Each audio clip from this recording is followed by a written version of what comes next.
Yo, what's up, everybody? Welcome back to another episode of Bridge the Gap. We jumping into it. We a little late. We got a little distracted, but also real life stuff. He managed my expectations. Let it not be said that OneFour. I've never said it out loud. I've just said Dav. OneFour Dav kept me in the loop, advised me ahead of time, and was punctual to the time frame the man gave me. And I think is real important that people do that, especially when you're trying to manage the situation in life. That's life, bro. Facts. Follow through. And appreciate everyone here. We are just getting the stream live. So for those of you watching in the future, this is recorded live at twitch.tv/behind that suit. Feel free to come through Mondays somewhere in the 7 p.m. ballpark for most weeks, except for next week because I'm going to be in New York City. So we ain't doing this next week. Yo, that's a true thing that you're saying. We're talking to people in the future right now. Yeah, that's a fact. We're not talking, but we're also talking to a present, like when they show up, given like they come. So there's this simulcast of you're keeping in mind there's an audience you're interacting with. So you'll see there's a chat over there. But also this will be uploaded to the Behind That Suit YouTube channel, upon which it's also on my Facebook page. So that's like, it's there as an ad that I'm live on Twitch because metaverse is a real I thing. ignore the Facebook page entirely in the stream, and then I'll come over and see like a 1-2 high that appears. Yeah. But no, we're here live, and it will also be in the future. It might actually go live on YouTube late because I'm going to New York next week. That's what it is, a little happy plug. But we're here to talk about you. We also have a young CY in the room. We appreciate you guys coming through. I know you got some exciting news, but this is the Bridge the Gap experience, and the main point of the show is to talk to interesting people such as yourself and to go through your life experiences and to share those with the world. And if there are some audio issues, I'm hopefully, we're working on it, just doing this in real life. It's all a new experience for us. That's super dope. It looks like we kind of level, so apologize in advance if after the fact it's a little off. Work in progress. Patreon.com/behind that suit if you'd like to invest in some better gear for this show. On that note, we do like to start it off with a typical question that gets the ball rolling. Okay. But it needs a little preface question. So you need to tell the people where you start your life. DG. So you're born and raised in Montreal. Shoot, this guy's like right up the street from where we at now. That's amazing. So my parts of town, DG back in the day. Yep. So now we're going to get into the real opening question. It's a little bit of a story, and then when it lands, you're going to answer it however you feel fit. And it starts off with my girlfriend, and she's washing the dishes one time. And she's got her phone open, and that Black Eyed Peas song playing, the I got a feeling, ooh. Okay. And she's vibing, and she's dancing, and so I look at her. It's 2013, 2011, maybe. No, it's 2022 is this. No, it's 2021 actually when this story starts. So okay. I've been telling this story for a couple of years, but still, it was in fact like COVID times when this occurred to me, and it made me go, holy fuck, when did this song become chores music?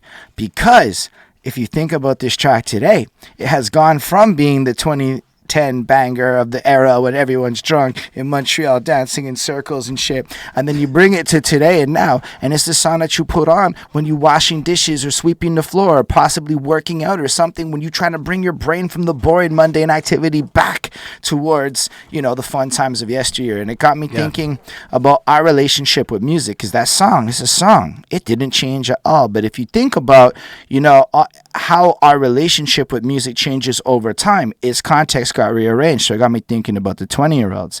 They getting sturdy, they drilling, they doing their thing. They don't know that they getting sturdy to the dishes when the kids is in the background. That's their future. That's just what it's gonna be. They don't know that we be maybe doing that now because we're just in the dishes phases of our life, and that's just what it is. But why I'm bringing all this up is because when I talk to artists, and when you watch a lot of interviews, you see how like the artist's life seems to start at like 11 years old when they first discover hip-hop, and all of a sudden are songwriters as if nothing ever happened before that. But when you think about music, that's probably been around the artist's entire life. Like when they popped out in a hospital, there was probably a song playing in the background, even if a little baby them don't remember it.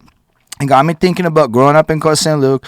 I was like 5 years old, and my dad had the gray boxes in the room, the amp, the preamp, the radio, the tape deck with the wires going to the ghetto surround sound with the speakers all over the room. Now, hold on. You're born in Côte Saint-Luc? Grew up in Côte Saint-Luc, Grew up in Côte Saint-Luc? Côte Saint-Luc, we're at Westminster in a little street called Cranbrook. Okay. Are you Jewish? I am, yes, but we didn't grow up in the Jew parts. We grew up in the more ghetto parts. I got it. L'chaim. I feel like I'm an honorary Jew. Fair. Run that. Yeah. I went to you know Merton School? Yes. Yeah. So I was like one of like 5 black kids at that time. We're going to get into school. that real shortly because anyway. there's trust. Almost at the like that part, but that's lit. People. I don't even know what that is. Merton's not far from here, but it is a very Jewish in the middle of Hampstead school, and a lot of them end up going to like Royal Vale and things like that, and they do like camp. Anyway, it's a whole Montreal subculture. If you're from this part of town, you know, and if not, you don't care. But yeah, so with all that, my dad was like bumping all of these things like Led Zeppelins and shit daytimes. At the nighttime, it's the MC Mario Club mix and all the party musics that was around. My mom, she like discos and musicals and Q92 love songs and all this stuff. And what's real significant there is that I had no control over a damn thing that I listened to in my life, and that's a good 10 to 12 years of my life of being force-fed everyone else's freaking preferences. But that inspired me to this day, sappy person that I am. So I was hoping you could bring us back to being the youngest OneFour Dav that you can remember being, and tell us what it sounded like to be you growing up before you had control over the music. I didn't know what hip hop was before grade 5 or 6. That makes total sense. Yeah. Jamaican and Trini. So you know, in my house it was usually it was dance hall, it was reggae. I can tell you the amount of weekends that like Pops will go do soccer, bring me along. He's goalkeeping, he's doing whatever. They have what they call the lime after, right? And the lime is just the chill session, right? So it's like they're chilling on the benches, whatever. Then they figure out who out of the whole crew, whose house everybody's falling back to, so that, you know, we could get drunk after the game. Oftentimes it was my house. And yeah, just like sound systems and Red Rat. You know who Red Rat is? Nah. And just, you got to imagine that you're talking to the world now. If you get real local, that's what we do. No. We are bridging the gap and explaining who Red Rat is to everybody. Red Rat is not local at all. That's fine. I'm also, you know, coming from a different world. I hear you. Nah, Red Rat. If you ever heard this song, it's like, look pon that gyal there. In my best Trini accent. Yo, this guy he's like one of those hilarious like entertainment kind of like people that just like, you know, his songs were just hilarious and everything went over my head. That type of music that was playing that at that time, they be talking all sorts of shit, and the beauty of it is like being a Canadian born fucking 6-year-old running around, right? It all goes over your head. You have no idea all the dirty shit they're talking about or like grown shit that they're talking about until you actually get to that age. And it's like, that's the beauty of it. That's really the beauty of that art. And yeah. Anyway, people like Red Rat. So what you're saying though, because like for me, like this is the beginning of you as a performer, whether or not you see it like that. Because you a young one, you seeing the soccer coming through. Next thing you know, the party's back at your crib, so you're watching your dad be a host, man. That's like an MC, honestly, of the party. That's the job. He's the MC.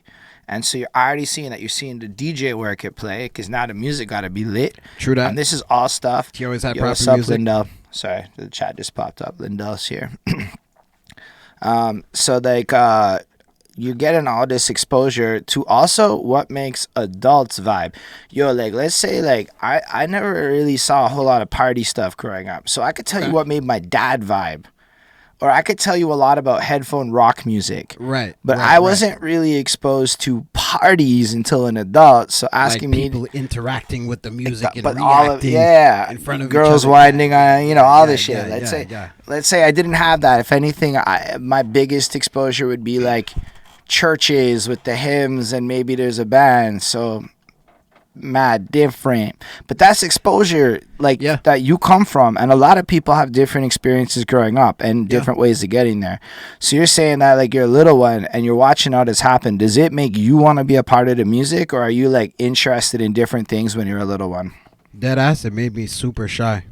I'm gonna tell you something. Like Pops used to pull me out everywhere. He was a musician. He was a drummer. He was a pan player. He was any kind of instrument. Like, I don't know. This guy was all over the place. He was a soccer player. He was a basketball player. So the weekends were always like, we're busy. We're not home. We're not doing nothing. And if we are home, like, all right, we're going to see Auntie so-and-so. And, like, we're going to go have a cookout. You know what I'm saying? So it was one of those things. But yeah, it made me like shy because I was just like, you know, he's coming from Trinidad. He has the culture, right, of, you know, that he's taking with him, bringing it here. And I'm growing up in a school like Merton, right? Y'all gotta understand, Merton is one floor. It doesn't even have 2 floors. No, it's exactly. A 1-floor flat ass school in the middle of a demographically upper middle class Jewish neighborhood. Maybe exactly. And so like what, out of like 300 kids, there's like at that time literally 5 black kids and 2 of them are in my class. We're talking kindergarten till like grade 6.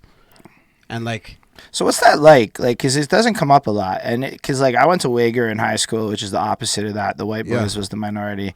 Yeah. And I went to EBS, which was closer to that, where weirdly, like, I don't remember how many people of color there were, but, like, it was noticeable. Like, there were 3 Lankans and maybe 2 or 3 black kids.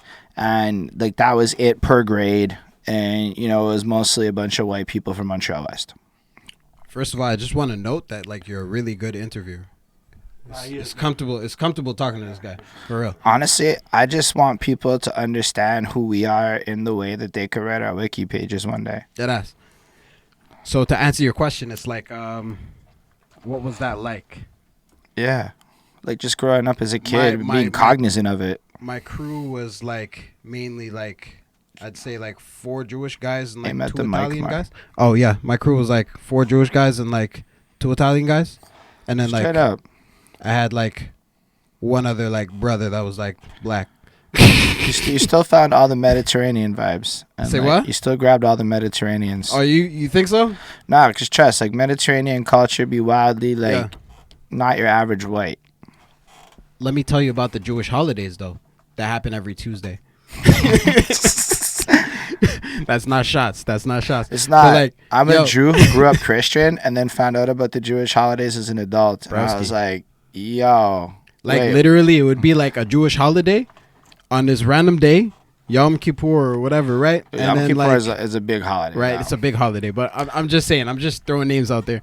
And there would be like 5 kids in the whole class that like actually went to school that day. And so we'd be watching movies, doing like free time shit. Like, yeah, anyway. It just goes to show how school really be. When you break it down, you're like there to learn how to learn and shit. It doesn't really matter as much. Yeah. But that's crazy because, like, apparently that's what my Wager used to be like when my mom went to Wager. Like, really? They just closed it because it used to be a Jewish school before it evolved into the school that you went to after you got kicked out next school. Right. Location, it's... Then all the Cotonage kids came to Wager. So that was high school for me. But... yeah, it used to be like so Jewish that they closed it on Jewish holidays, and then they stopped doing that when it joined the EMSB and, you know, became part of the school board and all that other bullshit. Right. But yeah, so you're in like this kind of like, you got... My hair was different. Like, so you effectively have 2 cultural identities that are being formed at the same time, because based on your clique, you on some... different shit than the island's life that your dad, who's apparently a rock star, is like... he's a super cool guy. Like, if you saying, ever meet him, like randomly, social event or whatever, like you'll see a lot of comparisons. You'll see a lot of him and me, because like I think I'm his dad. But anyway. But yeah, no, but yeah. We are that's very much though, like to come from a musical background like that too, right? So... like, so you have that going on, like, and then you're going to school, and I understood how to keep a tempo very early in life. But none of that's at school, so you're getting into the, you know, regular shit of Britney Spears and whatever. It was the Backstreet Boys and Sync, and then you'd watch the girls go crazy over like Spice Girls and all that. and then like all these things on the radio. Some 41. Yeah, some 41's lit. But like I never fell into all that because like these same people, they're like they got older brothers that are in hockey and they're talking about the hockey game that happened. I never fell into all that shit, but like, I was like, and you could like quote me on this, maybe do some research. I was like the fighter in the group, like, you know what I mean? It's so like winter times, we'd always look forward to like Fort Wars. Okay. You know what I'm saying? So yeah. like, No, this sounds like they were filming us all the time activities. So basically, it was like we'd build our forts and like our snowball forts, and then the girls would like play house in them and shit. And then like the other classes, the older grades or whatever, they would try and fuck with our fort. And like so, we'd have this thing where it was like, yo, like we'd go outside and we'd be defending turf and destroying turf, and it was so fun. It was so fun. And I was just like, I made a little name for myself, My last name's Roach, so they didn't make fun of me for very long. So you fucked up people's snow forts as like an enforcer and like were a coveted asset. That ass. I was like, definitely an asset. So people like in like the like when they're picking who's gonna be in the fort part of the draft league, you were like a high commodity guy. You're like of course. Maybe not a Crosby because you're not putting up numbers, but you're the guy that would check people so Crosby didn't get checked. It's like you automatically get put into the crew when you could like play sports and shit, right? Because like, you're actually good at sports. Yeah. Every single sport. We used to have this game called Baby. You ever play tennis Baby? ball shit? The tennis ball shit. Oh my god, I was terrible at it. So you throw the ball at the wall, okay? If somebody catches the ball off your throw, whip it at your back. you gotta touch that wall before they fucking whip it at you, bro. And you could dodge, you could do all what? Okay, so every neighborhood had a little different thing. Yeah, I played that shit at school too. Call it murder ball. Murder ball. Yeah, I played murder ball. Yeah, because you'd want to whip it. Yo, they're all the same game, but like slightly different. Like there's the one where you could whip the ball at somebody's ass, then there's the version where you can't do that, and there's like these slight differences, but it was all the same fucking game where you would just play with the tennis ball and chuck that motherfucker. And so if you're one of like roofed the ball, I think there was a consequence too. Yeah, something like that. Yo, I'm that age. There would be the random day in the school year where the janitor goes on the roof and takes down all the tennis balls. I was definitely high school in some 41 high school days. That was my high school. What high school did you go to? Wager. Close St. Luke. I was in the last grad class of Wager. We actually met in high school, actually. That's a true story. We'll get to high school for sure, because that comes next. They can't even hear you. They can't. They met in high school is what CY said. Yeah. But we're going to get there, trust. So, like, you're young. Do you have any passion for music at that point? I know you said made you shy to be traveling around and all that, but were you interested in dancing or singing or anything like that? No. I really just wanted to be a Power Ranger. Fair. I mean... The silver one, the fucking red one, all that, yeah. And then you were an enforcer. Okay, I can see how these things connect. You're like, I see the Power Rangers. So you're out there, and this is like most of your childhood is kind of like that. Did you draw or anything? Like, did you have any passions? Yeah, I actually did used to draw. At like one point in my childhood, I wanted to be a cartoonist. Oh, say word. Yeah. What put you onto that path?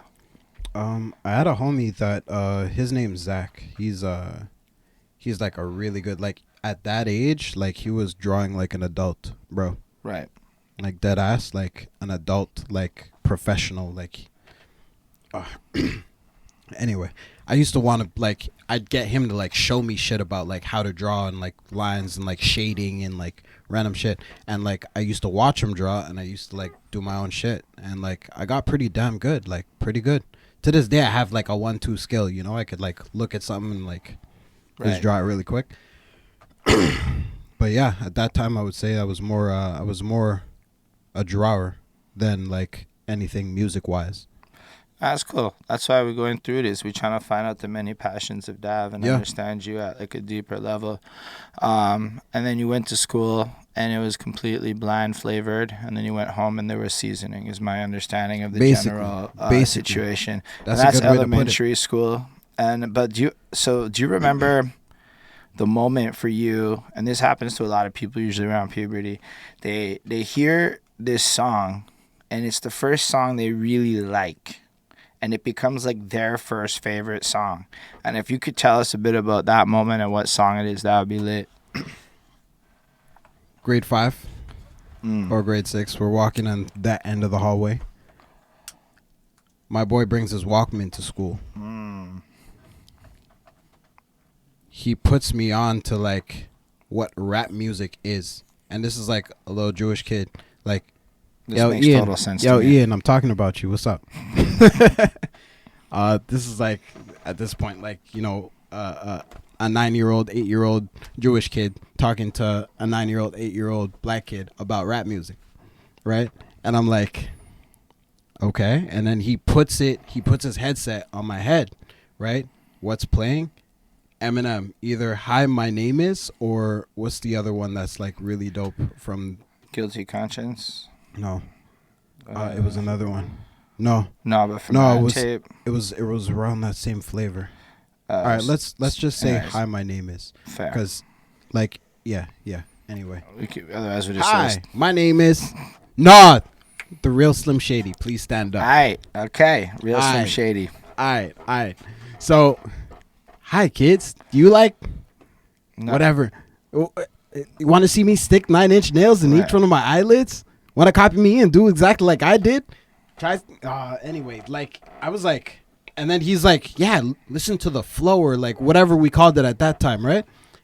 And I caught it. And I was like, oh, shit, that's actually like dope. And this is not at all what the fuck we be playing at my house, but they cursing it. And I like this. That is a huge part, I think, of young people liking music. Right? It's just like, oh, yo, make sure the adults don't see you listen to this shit, you know? I have a vivid memory of having the Offspring's Americana album, and I'm like 12 years old, and I was so excited to be at school listening to it because there was this part where they, fuck you, and this older kid just thought I was such a loser because like I was so excited about that, and they were like, okay, and do you want to hear what I listen to? And it was way more raunchy, and I was like, oh, here I was just excited over the word fuck. Exactly. But that makes total sense to me, especially when you get into swearing. Bro. It's over. Bro. The shit that you say to your friends at that age. Yeah, but to add context, right? I think a lot of people might not be as aware of it now. It wasn't like you could just get access to swearing as easily. Like, I know it sounds stupid, but people were a lot more conscious of not swearing around children. You didn't get it on TV. Like the 7 words you can't say on TV was legit. Get it on the radio. There was no internet unless you were blessed. I was not blessed at a young age to have internet. No radio except for that one "I'm a Bitch, I'm a Lover" song, which. Right. Otherwise, yeah, no. So it was really like you and your boys, and whatever music you could find that had cussing in it, and whatever action movies your dad let you watch or whatever. Oh, he was into those martial arts like Crouching Tiger, Hidden Dragon, like the Bruce Lees and even the less popular ones. But he was into all that shit. Yeah. Did you fuck with that? Of course. I ended up like taking karate for a while. Like there's certain things that stick with you, you know. I was like, all right. It was nice. So you get put on to rap music, and does that make you want to rap, or do you just become more like a fan of it, and you're into the sports and all this other shit? Fan of it, into sports and all that other shit. What made me want to rap was 8 Mile. Like, listen, did 8 Mile make you want to rap? I don't know if it was because I don't know if I wanted to rap before 8 Mile because Eminem already made me want to rap. No, DMX is what made me want to rap. I'm going to flip it. 8 Mile reinforced it. 8 Mile is that. But for me, it was DMX. Absolutely. DMX. Yeah, I don't know why or how I do, but my dad had a stack of random fucking rap CDs. And so when I first started listening to music, I was like 12 or whatever. There was Jay-Z's Volume 3, DMX's Dark and Hell. No, his third album. You know, a bunch of shit. And so I listened to all these albums, Doggy Style and shit. But that DMX one, the one with Party Up, and then there was X. That is the album that really, like... And then Eminem and shit came through. And yes, they're dope. But really, it was DMX that really fueled it. But then you see 8 Mile, and you're just like, oh, I can do that. No, it's not. I can. Or not. I can do that, but like, how does he do that? I had a mixed feeling. Like, how does he do that? But also, that's me one day, right? Like, Okay.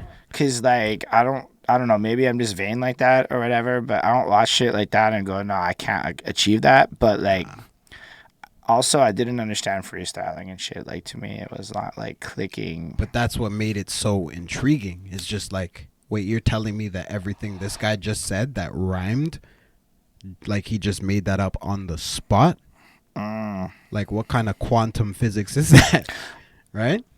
I guess you just expected it. It was the Eminem movie. So like when I don't know, this is just me. Like I was already a big Eminem fan, Yeah. so it wasn't like it impressed me in that capacity, but it was more watching his struggle as this poor guy, and he just put the work. That shit really appealed to me. Yeah. Okay. No, yeah. I was solely like, I was mainly about the fucking, I only caught on to the story more and understood the story more later.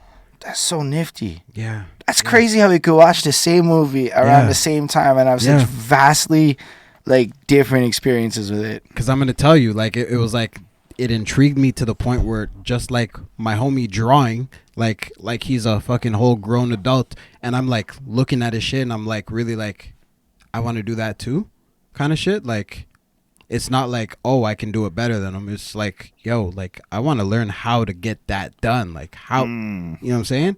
And like, I appreciate that. Yeah. I don't know if I want to be better than people, but I feel like if somebody can do it, I can also do it. Yeah, like, it's like, I don't know, man.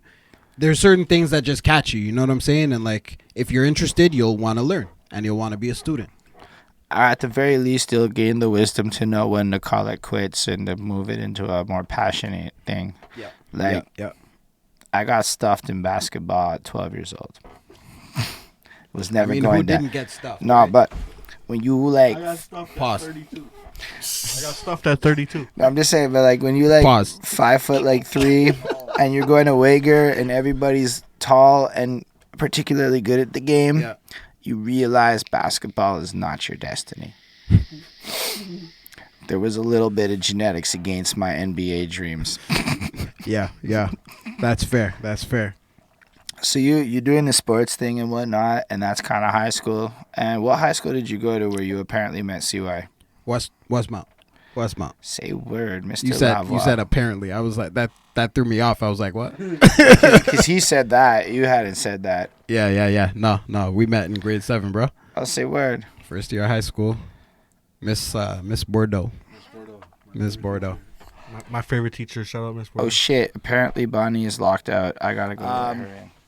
That's wild. Westmount High School. All I know is Mr. Lavoie went there after he went from Wager, and Mr. Lavoie. Yeah. Mr. Lavoie is one Great of the most basketball coach. influential fucking men in my life. This guy was funny.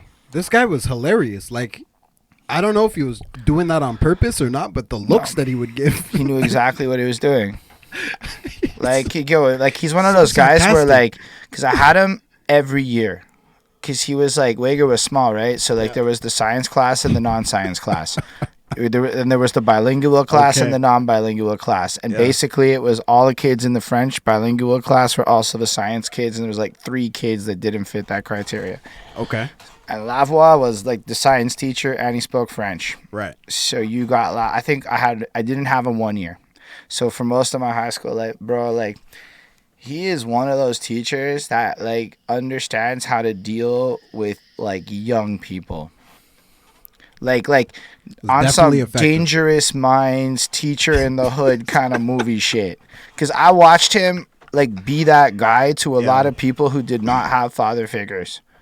And, like, he did, like, yo, that man's lent me $2 like 100 times. Damn. Like, he's one of those dudes. Was this before him? Like what? Like, Yeah, because he Lavoie was your teacher too. Later. Yeah, for sure? because he went to Wager, and then Wager closes in 05. And then half of the Wager teachers go to Westmount, and half of them go to Marymount. But I know Lavoie, and I think Miss Saipas went to Westmount. I had both of them. Shout out Miss Saipas. Yo, Miss Saipas is a love huge that part of my, like, writing life, too, right? Because, like, Of course. English teacher. That's dope. yeah. And so that it ended up playing out. So I don't know who else went from Wager, but I know those 2 did. And, yeah, Lavoie is crazy good. Like, I don't remember if he was a good teacher. I think he was. I remember shit he taught me. But, like, as a human, that dude really understands teenagers. No, this guy would just crack me up all the time. Yo, we got to get Mr. Lavoie to watch that. We're going to clip it. We're going to send it to him. He's on my Facebook. Yo, my favorite teacher watched my most recent video randomly. Remember I told you I hit her up? And she just randomly liked the video, like, randomly, like, a week ago. That's so funny. Fire. Yeah, there's a few, but there's a few of the high school teachers that I have on Facebook and shit. Do you think they realize how much they affected lives, or like our lives? Like, Yeah, one of them came to one of my shows, bro. they see too many. Yo, this lady, Miss Nash, who low key, like, she kind of does follow what I do. I guess, like, she follows all of her students. She's one of them types. And yeah, she like pulled up. I had finished my set already, so she pulled up after I was done, and I felt like so bad. And then it was so like not her vibe. But like she really did that shit. She really like came, and I was like, man, that's love. Yo, that's love. that shit that high school teachers do that like nobody else be doing. That's true. Yeah. True. So you went to Westmount, and you had did you like school? Yeah, of course. I don't even ask people that ever. At home, I was an only child. Like in Montreal, I'm an only child. You know what I'm saying? So it's just like, Right. It's funny. I was talking to my sister about this the other day. In Montreal, I'm an only child, so it's just like I'm either home or like I'm playing outside with like the kids on my block and like fucking Interesting. yeah, or I go to school where like my friends that I see like 5 days a week are. You know what I'm saying? So I'm just like, yeah. And I'd go to school like loving it because like, okay, I'm pretty smart. I can keep up with like what's going on in class, no problem. But like, I'd be there for like lunch and recess, bro. Like when we get like, what game are we playing today, and who's taking home the W? You know what I'm saying? No, I do. It's a cool way to put it. Yeah. The class part's less relevant, but the social structure. Legit. Were you guys like partying together outside of school, or was it more like you just had like your school life the way that people have work lives now and they never see each other outside of work? In high school, yeah, there was more of that like party outside and whatnot. Like C didn't stay too long. Oh, no, I got kicked out of that school fast. They sent me to the alternative schools like, pretty early, you know? That happens. Westmount was dope. I was at Westmount in grade 7. I don't know if this was a thing for you, but do you remember they said you can't get held back twice or something?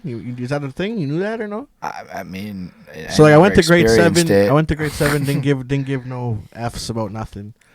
Failed grade 7. Then they put me back in grade 7 again, and didn't care even more.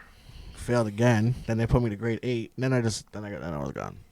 So like, yeah, I don't have Westmount was they didn't like me over there, bro, and rightfully so. I was well, because you're bringing down there like, I was doing a because lot. schools, you may not know. Also on top of that, the schools are judged on the average percentage grade of all of their students, and I know this because Wager was ranked 3rd last. And it wasn't because of the quality of teachers or anything like that. Because trust, as an adult looking back, we had excellent teachers. They really gave it. We just had a lot of kids from less than fortunate circumstances / they got kicked out of the next school. And so a lot of people didn't do no homework. Mixed with like the type, like, some kid graduated from Wager and went on to like fucking help cure SARS. Like while he was at Wager, his research for the science fair was used in the SARS cure of like 2008 or 5, 6. Yeah, right. That's this is real shit. Crazy, bro. So like that's what's going on. But we also had the hood. No offense to anybody, but like the mix lowered the average to a point. And these kids did not have resources in hindsight. Like at one point they made all the anybody that wouldn't graduate Wager just like drop out. So at one point, like all the men just like disappear in grade 11. And when you look at my grad photo, it's like there's no guys in the grade. There's like 10 of us that are guys. So you're saying you were pulling? I don't. But like, I'm just joking. But they told them to drop out and go to adult ed. It could be the right choice. It's not my place to judge that, but it was certainly a visible signal. Right. But yeah, so you go through high school. At that, like during high school, do you develop the passion for music, or is that just like a life thing? Absolutely. So because of my experience rapping in the schoolyard in grade 6 and all that, like I carried that. Hold with on, me tell us into, about the rapping in grade 6. So after 8 Mile came out, like one of the new activities to do was fucking write your bars while we're supposed to be eating in lunch, right? So we're eating, we're writing, and then when it's time to go outside, yo, here it is, Team A, Team B, and we're going like lined up to fucking battle each other. We had the girls on the side, just be like cheerleaders kind of thing. Like there was like a clique of like 5 girls that were like the popular girls. Like have them like doing all their cheerleading on the side and all that. And like it was dope. I remember I lost to one of my Italian homies, Alessandro. What's up? I lost. Try him now. Like, cause he came hard with the bars, and like we weren't even putting. I remember he rhymed like socks with I don't know some other shit, and it was just like, yeah, suck my cock kind of shit. Like it was just like, bro, and like it was like, but he went on to like do like 5 rhymes with that like like sound. So I was just like, oh damn, like yo, and like he murdered my shit, because at that time it's just like you learn how to rhyme, so you make one rhyme here and then another completely outside of the box rhyme here, which doesn't rhyme with the first 2, and it's just like, you know, beginner stages, right? Yeah. Which honestly, I didn't have that 8 Mile phenomenon. Granted, I'm a couple years older, and I was the dorky white kid at Wiggers, so maybe I just wasn't included in the rap circles. We definitely had the table banging from that like fucking Clips joint, and people would like the 1-2 rappers did freestyle, I guess, but like maybe we just didn't have enough people. But like it's interesting to me to hear that experience, because it's so different than mine. My elementary school was not like that at all. And then high school was not like that at all for me. So you got to practice in front of people, also with girls watching and shit, at a super young age. And then that kind of carries into high school. Yep. Is there a big hip hop scene at Westmount at that time? Or big hip hop scene? Is there like, you know, other rappers and shit going on? Yes and no. But it wasn't like today, where it's like every 3rd person that you meet is a fucking rapper. It's it's more like people know how to rap, and like, yeah, you get cool points for that, but it's not like the main thing. Right. People were more interested in like, all right, like, what do you do? Like, you play ball? Okay, dope. That's a cool thing. Okay, what do? You pull girls? Okay, that's a cool thing. What do? You get into trouble, quote unquote. All right, that's okay. So that man's is that. Like, so you're saying it wasn't really a career thing. There wasn't really like a like, cause like, yo, sometimes you talk to people, they're like, nah, man, I met the 6 other rappers, and then we linked up with the DJ, and like that kind of shit actually be happening.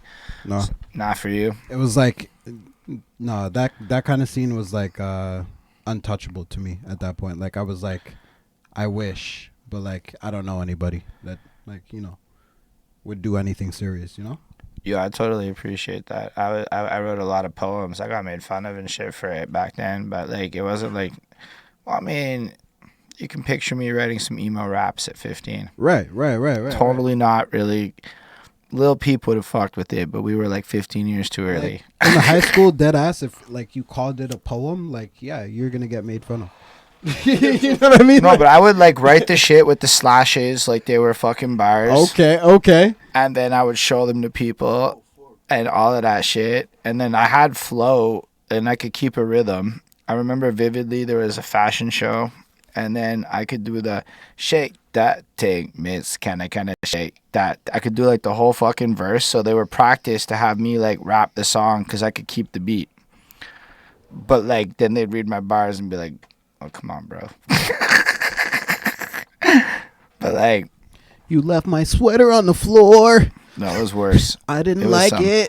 It was some like serious like, yo, I remember one of them was like, a river turned red from a blow to the head. It was like real fucking deep, like deep. Emo, fucking My Chemical Romance, fucking kill myself music. To be honest, like it was not like all the heartbreak shit, because I had my first heartbreak. Yeah, Natasha Marie says, "What's up, CY?"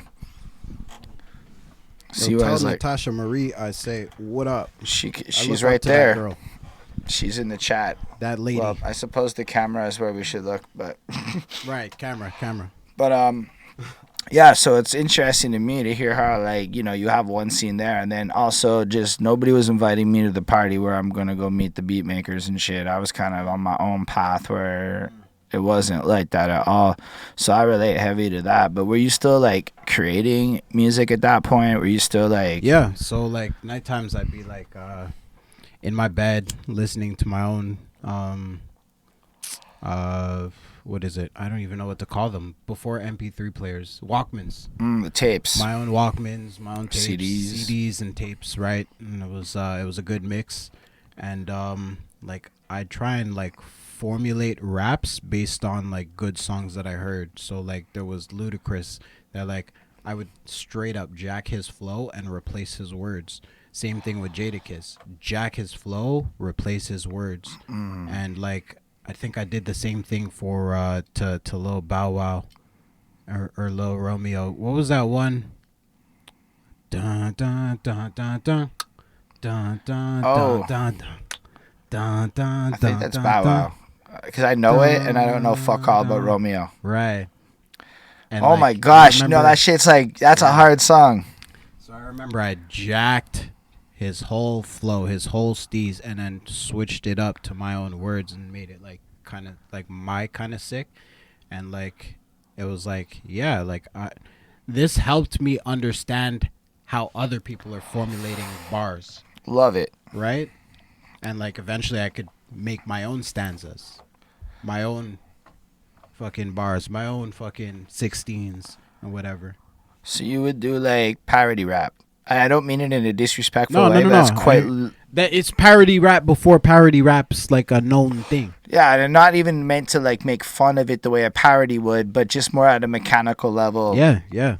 As I said before, it's just like you see homie doing it so nice. You're just like, how does he do that? I want to practice so I could learn how to do that too.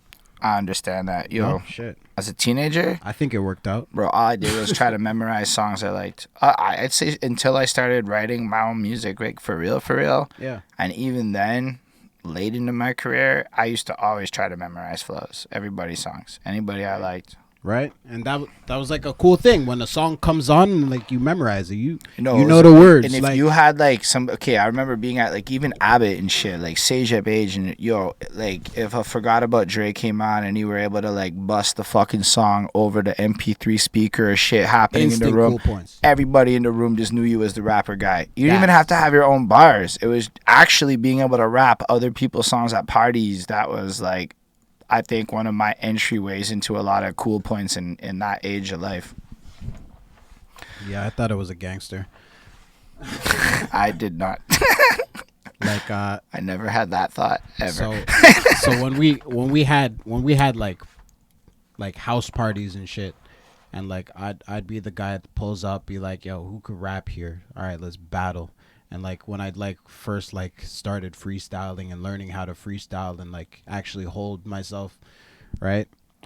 Weed had a lot to do with it. I don't smoke weed anymore, but I would I would battle rap, and like you probably would never imagine me that way, but like I get mad aggressive and like fucking these bars are hitting people's souls, bro. I'm tearing people up like left, right, and center. And like, yeah, that's where I got like mad cool points for like, you know, parties and like being at, oh shit, yeah, he's hard. I did think I was a gangster, so I believed it. So move back just a little bit. I want to make sure you're in frame. I just looked up, doing my little thing, and just while then, shout out Natasha for commenting. I appreciate you watching there. Yeah, comments related to my marketing. So shout out you for caring about my Facebook lives. Gang. Gang. But yeah, so you're I guess in a high school age when you start doing the more tear people up. Yeah. I got savage, like really savage with it. Like, yo, again, that's so different than my experience. But like, you got a lot of practice then. And it was all freestyles, or Yeah, like, yeah. The battles would be freestyles. Like the party battles would be freestyles. Like sometimes we would have like, yo, all of you, fuck you right now, eh? If you come and tell me anything about this, fucking we'd like during school it would be like, yo, you'd like write a 16 and then like memorize it and then pretend you fucking freestyled it at like lunch or some shit. This guy. Yo, the things that matter back in the early come days. Find me. Say something. About you never did that. Fuck you.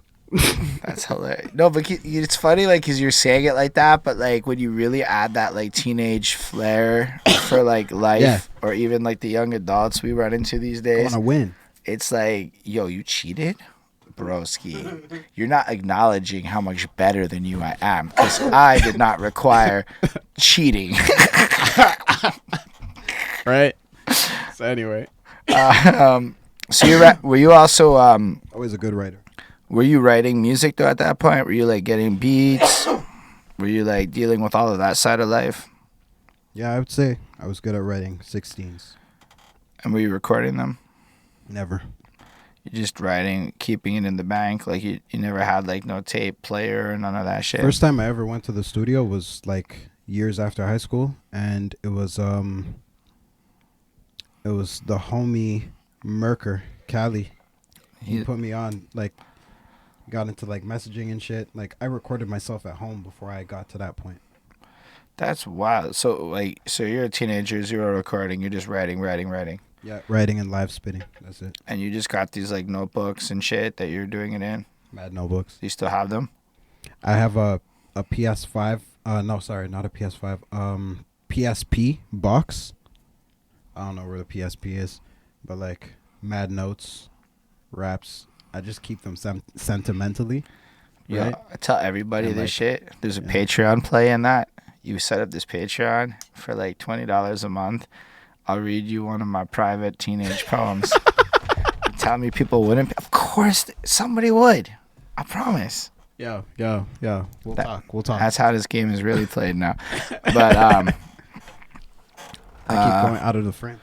Yo, right now we have OneFour Dav with us, and then CY is chain rolling joints and smoking in the back. Yo, I'm not even mad at that. People should just bring CY to their interviews, and he'll just sit in the back politely. If you know this guy, that's a regular thing. That's an everyday. This guy's hilarious. I appreciate that. Yo, shout out to Holden, man. I'm lit. You know, Dav's having a good interview. I'm just enjoying it all, man. For real. CY SouthWest on Instagram. Links in description and all that shit. So yeah, you're in high school. Like, did you ever like have any real show opportunities, or was it more just the parties? Nah, actually, like in that high school, like Westmont was really good for that. Like you know, putting us on to things and giving us opportunities to like, you know, showcase talents and things like that. Like I'd be invited by like other students to like, you know, pull if they have like this presentation or whatever, like pull a 1-2 on the stage. Keep it in front of your. Oh, sorry. It's all good. We had this this one year. It was like the multicultural event, right? And like we do this like if you have like a multicultural thing. Anyway, no, it's cool to talk about. We had that shit too at Wigger. Yeah, there you go. And then I was asked to do like a rap on stage, and like a song on stage about freaking like multiculturalism, and I forgot what I did. I killed it from what I remember. And the reactions, man, people coming up to me and shit. Yo, Westmont had a fat stage too. Yeah, it was big, so it was intimidating. But like I came out like, I don't know, swinging, I guess, cuz like I was like, either I turn on or I lose right now. And it was one of those. And shout out to Vanessa. She was she came and did a verse on that as well. And so it was like me and then her like on stage, and then they forgot that they left a chair on stage, and then I used the chair, and they're like, "Oh my God, like you're such a genius. We were so worried about that chair, and like you're so like comfortable. You just come out like it's part of the set." And I'm like, there is a level of like the people who set up stage productions for high school kids. They really are that about it. Right. All love to these people though. We had fashion shows. We had this and that, and like, yeah, I You had in the fashion shows? yeah. I see. You're a teenage model. Yeah, shit, not like I'm a teenage model or anything, but I mean, like, you were in fashion I was shows. on the basketball teams. I was known on like, being like active and athletic, right? So it's just like, oh, we know he's got some abs. This guy, I don't know. I never fully got a six pack, but You're doing better than So the boys that are less comfortable pulling up their shirt. Yeah. So we did all that, and yeah, performance opportunities, man. Your man just flexed that in high school he was treated like a sex symbol. That's Dav. That's kind of fair. That's what he just said. If you were like rewording it and changing the words entirely but keeping the meaning. No, it's funny because like Keep the mic. it's funny because I was like you could say that I was popular. Like I knew everybody. Everybody knew of me or me personally. Like yeah. Yeah, it'd be like that when you on the athletes thing. Like you gotta like. I feel like. It was an exciting thing when Davril's about to get on the stage and do some shit. Did you ever do like tournaments and go to other cities and all that shit? Yeah, our basketball team, like we weren't amazing till like closer to the end. We were like better. There's When all the Lauren Hill Wager team. kids pulled up. Wager. Oh yeah, the Wager. The Wager kids did help I'm just boost that. gonna say. I will say. But nah, but you know what? Me and my boy Marcel, we held it down for Westmount. I respect that. We held it down for Westmount. I'll tell you. I like the respect to that. So you go through the sports, the things. You're tearing it up at parties. You're not recording nothing. High school's a vibe. That's what I'm understanding you on that. Like I'd be a main character, or at least a strong side character in a teenage movie. Is my understanding of your high school experience. Okay, fair. And then Your words, not mine. That's what I do. What you see, based on what you see. That's all I was also a bit of a clown. I'd be turning up anywhere, just having fun, being loud and obnoxious. I mean, that's a way to be when you're young. And if anything, Yeah. that's how we should be more sometimes, within reason. So then what happens after high school? College, Where do you go to college? Dawson. Do you keep up with the athletics? Are you still a rapper over there? Tell us a bit about the Dawson experience. Slow down a bit. I was less of a sports guy, so not sports enough to actually like be on one of the Dawson teams or anything like that. Right. A lot of extracurriculars, so more interested in like spending my time with girls or like the smokers. You know what I mean? It is college aged. Yeah. I didn't stay there very long. So you didn't finish? No. What did you study though? Leadership training. That's super cool. No, I really wanted to be in psychology. Psychology was a waste of time, but super dope. Really? Yeah, absolutely. Especially, okay, like I did it. I went to Abbott. My parents made me do a year of science and then promised they would never, ever, ever tell me what to do with my life again. For better or for worse, they lived up to their promise. And then I moved into psych, social psychology, Right. Did the whole fucking... I finished fourth that year in psychology grades. So, like, I'm really proud of that. The girl I was dating finished second, but I finished fourth, so I'm still proud. Gangster. But Girls are smarter. It's facts. No, they're just willing to like do shit, like show up to class, and I wasn't. I was willing to skip class. Yeah. I was really good at like being at school and like being present. Oh yeah, absolutely. Participating until college. I mean, I was down to be at school, but like in the building, because the building was lit. Yeah. And then you go on in life and realize like dead ass just go into marketing. Like that's just monetizable psychology. Yeah. So it's like unless you want to be in research, like unless the actually doing science part is cool or the teaching part is cool, it looked really bleak so I dropped out and shit because like I couldn't. There was no fast track. Psychology thing, would have like, been for like business. marketing. Like, then ideally, yeah, exactly. That's my. You can't be a good marketer if you don't understand how the human mind works. You know what I'm saying? But all marketing is just gonna teach you the psychology because that's what you're gonna be learning in marketing school is Fair. a bunch of the psychology of how to sell. If I had somebody telling me what I needed to hear in terms of where I wanted to be at that point, like things probably would have been different, right? That's a fact. I feel the exact same way. People gave me all sorts of great advice throughout my years, but like it's not like, if it wasn't for me, then like that advice is useless. You know what I mean? If it's not what I see for myself, that advice is useless. You know what I'm saying? Like picking and choosing. So like if I had somebody telling me what I wanted to hear, like in terms of where I want to go with my life, then yeah, for sure. If you told me that like back then, I'd be like, oh, well, you're right. I had to go do my next step? A bunch of learning in my life to learn that lesson. Cause I'd say pre 2012, even YouTube's pretty shit for the purposes of educating you on real things. Of course. So like, it was harder to get good information and academic advisors and shit. It was gambling. You either got a good one or you didn't, depending on who you talk to. Yeah. So I could appreciate that. So after you did put a, but like I'm known in like circles for being like a basketball player and a fucking rapper, like somebody who could rap, not necessarily a rapper, but like somebody who's like, yeah.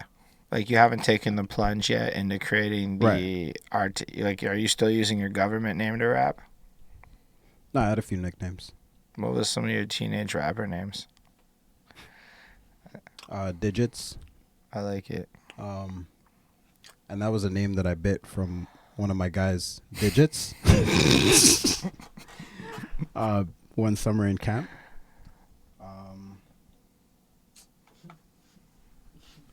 I've just a bunch of stupid names, bro. That's fair.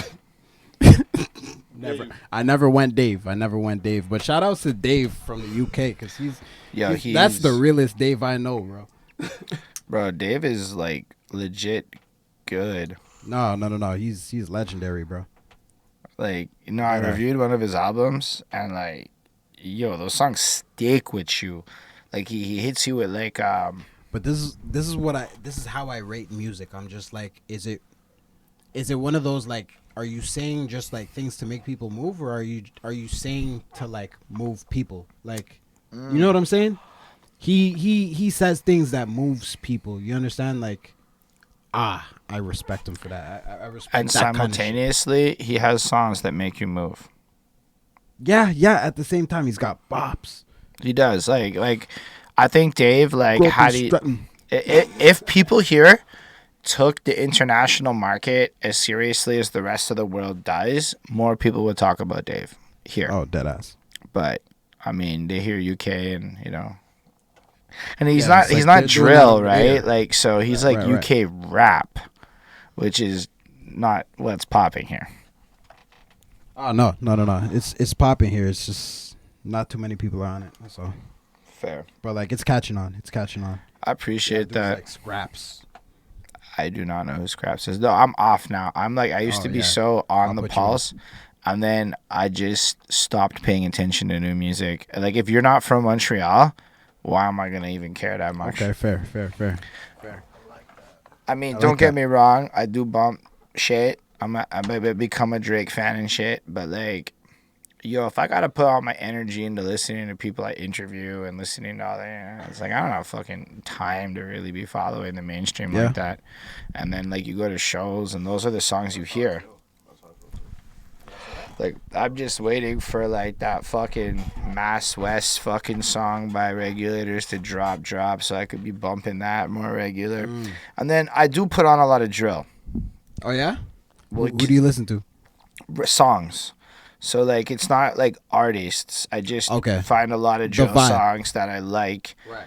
I don't necessarily... It doesn't even have to be English. So, like, that Ando Sosa kid is, like, probably my favorite artist in terms of drill right now. Shit. Where's he from? Italy. You're right. So, it's Italian drill? Yeah, it's hard. Bro, you got to put me on. Because to me, that's dope. And it's like when you're drunk, you faded, whatever, you want to get sturdy. I just want to be listening to this shit. I don't necessarily... Get sturdy. And you can hear in their voices that like they're doing exactly the same kind of bars, and they use words like crypto in the middle of it. You're like, okay, Right. cool. But like, because I don't make that music at all, so I can appreciate that music like a fan. And I'm not a fan of like rap like that. No I more. say reserve the drill for the drillers. You know what I'm saying? Absolutely. You gotta make your own genre, I right? mean, Drill pickle. I don't know. Oh, maybe we Yo, that's hard. maybe. But like, you know what? Like, here's the thing about it. It's like, Yo, that's a gem. CY just dropped. as a white dude in this shit, in the back of my mind, I have to go. Let's say I pop off for real. Does this make sense, or am I like making a mockery of something that's a legitimate culture? Like to stand you up to next to Millie's, and this is no insult to you at all. Like I just don't see that happening. Millie's is hardest though. Millie's, It's the hardest one to do. but like that's the thing. Like you know, and like don't get me wrong. It's not that you're not good. No, I'm not trying to be hard. So if I No. was, but like, I'd go hard on pickle shit. Okay, so it wouldn't be fair. You're more of like an entertainer, somebody who's Yeah, like, absolutely. we enjoy seeing this. You know what I'm saying? Like I've been Like trying to. this pickle sweater, it's actually fucking hard. The tank, it's We got them hard. for sale behind thatsuit.com/store. You got the fucking matching chain with it too. This came in today. This is the first time the chain's really there. Super plug. Look at Yo, that. Look at that plug. What is Anyway. it? Aurum and Crystallini. Shout them out Yeah, because yeah. they did the shit. Them's your peoples, my guy. No, but honestly, Talking to the mic. yeah. Shout out Buds, man. Buds and Funk Low. But you like pickles or you don't like pickles? I don't like pickles at all. At all? Nah. Can I say this? Yeah, for sure. I'm lit. Very memorable. Very, very memorable moment for you. He threw the dill pickle chips. He threw the dill pickle chips into the crowd. We're at Blue Dog. It's part of his song. It's part of his set. I was hungry. Hits one homie like on the other end of the bar. You've never seen a bag of chips go this far. In the face, bro. I don't know how that did not explode into like a fight or something, but like it was just really funny to watch. You just kind of like So what you might not realize is you came up to me after that show and you basically said the same thing. I died. And then you added something to the effect of that's the most memorable thing I saw tonight. All right, this is how you know I'm not lying. That's And literally you said how I that felt. to me, and that is something I've been telling people when I tell the pickle story as a key moment A because bag of dill pickle chips. the fact that it stuck so much with you that I kept doing it. Yo, And that led to all this other shit. So I really appreciate you sharing that with me because believe it or not, it Yo. was very impactful. Exactly. And shout out to this guy who took it like a champ, right?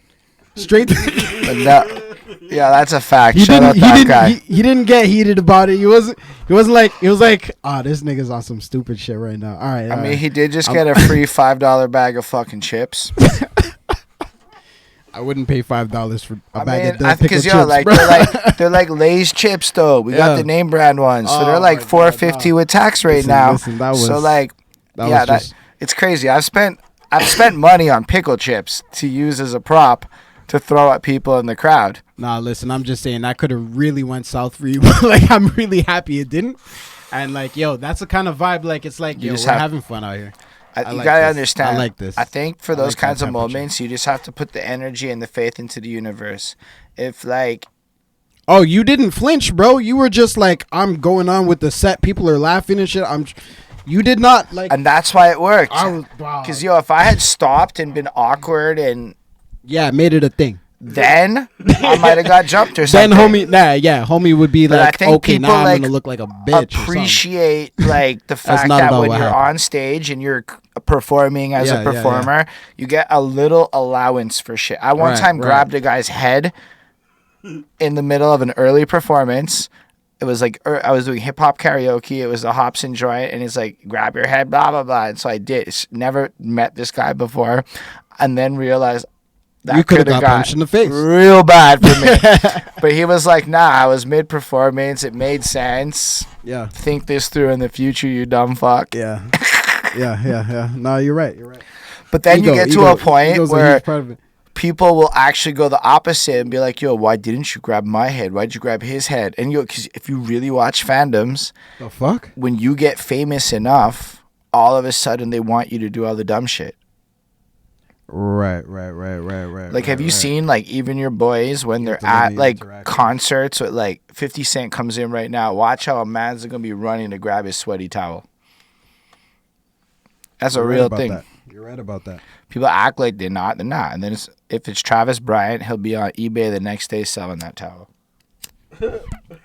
These are facts. I'm not mad at him. That's just money in his pocket, I guess. It is. He'd be really... Anyway. Well, someone's going to buy it. So you after college, to go bring it all back to you, like, what's the next phase of your life like? Because you make it sound like there's a bit of a phase between that and you jumping in the stool. So I guess what are you up to at that era? Trying to figure out my life. That's a fair answer. I've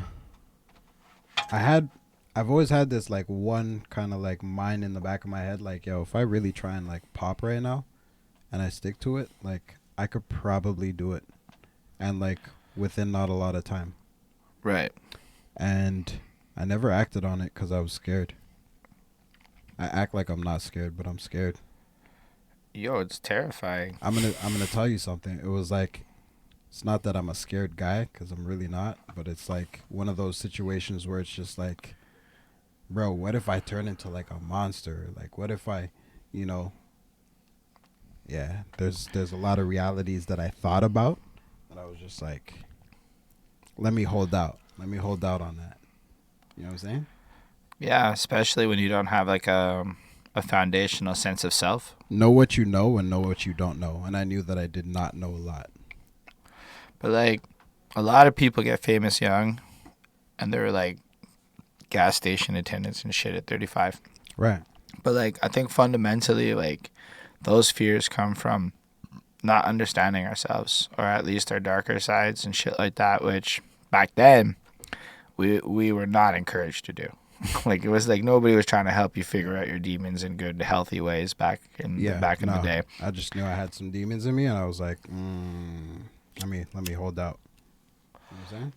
Nah, it makes a lot of sense. So you basically had to grow up and like learn about yourself and life and find your place. Yeah, it was just like, am I a good person? Am I a bad person? Am I this, or like, you know what I mean? Like, these are questions that people that have knowledge of self, or ever seeked it, like, they'll ask themselves.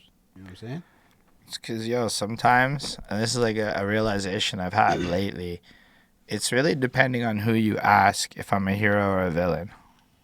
Because, there's a lot of people that rightfully can cast me as the villain in their movie, and I just kind of have to accept that because I did whatever they said. You have just as many people casting you as the good guy. And then it's like the bigger you go in life, the farther you do, the more relationships you make / end. Yeah. It's just kind of how it is. You're both in a lot of ways. No, deadass like thought about being like a gangster, and like I was just like, I know for a fact with some of the shit that goes on and like some of the shit that I feel like would happen, like some of my friends would die. Like, I don't know if I'm ready. Like, I could bring a gang of friends into like that life at that time, and like it would just be like, bro, why though? Like, just be like, bro, why though? You know what I mean? Like, you hear all this, like, aside from like the glitz and the glamour that's getting pushed, you know what I'm saying? Like, there's a lot of the real homies that I know, like the real ones, like they'll tell you like it's not something that you just want to be doing. You know what I mean? Anyway, I'm happy I half stepped, because I felt it. I got a taste, and I'm like, nah. Yeah, I empathize a lot. Like, I'm not gonna lie, I've been exposed to enough people who move enough things to have the, what if I sold coke conversation with myself. Yeah. Because you watch the guy who doesn't matter who it is, and you see what their liquid capital looks like in terms of frivolous spending. Not like because you learn about the other side, how all of a sudden you can't go on Instagram Live without auditing your fucking room first, and a bunch of other shit. Apparently, cleaning money's complicated. I don't know a lot about it, but I know why a lot of people with not clean money can't go on the internet as much as I can. Right. And so, like, but yo, at the bars and shit, oh my god, these people got like liquid capital in a way that I don't know how to generate money that quickly in my life, no matter what I could ever want to do. You have to be very careful. That's where I get fucked up, bro. I get drunk and sell to an undercover in 6 fucking seconds. Yeah. I would get targeted my first day. Sure.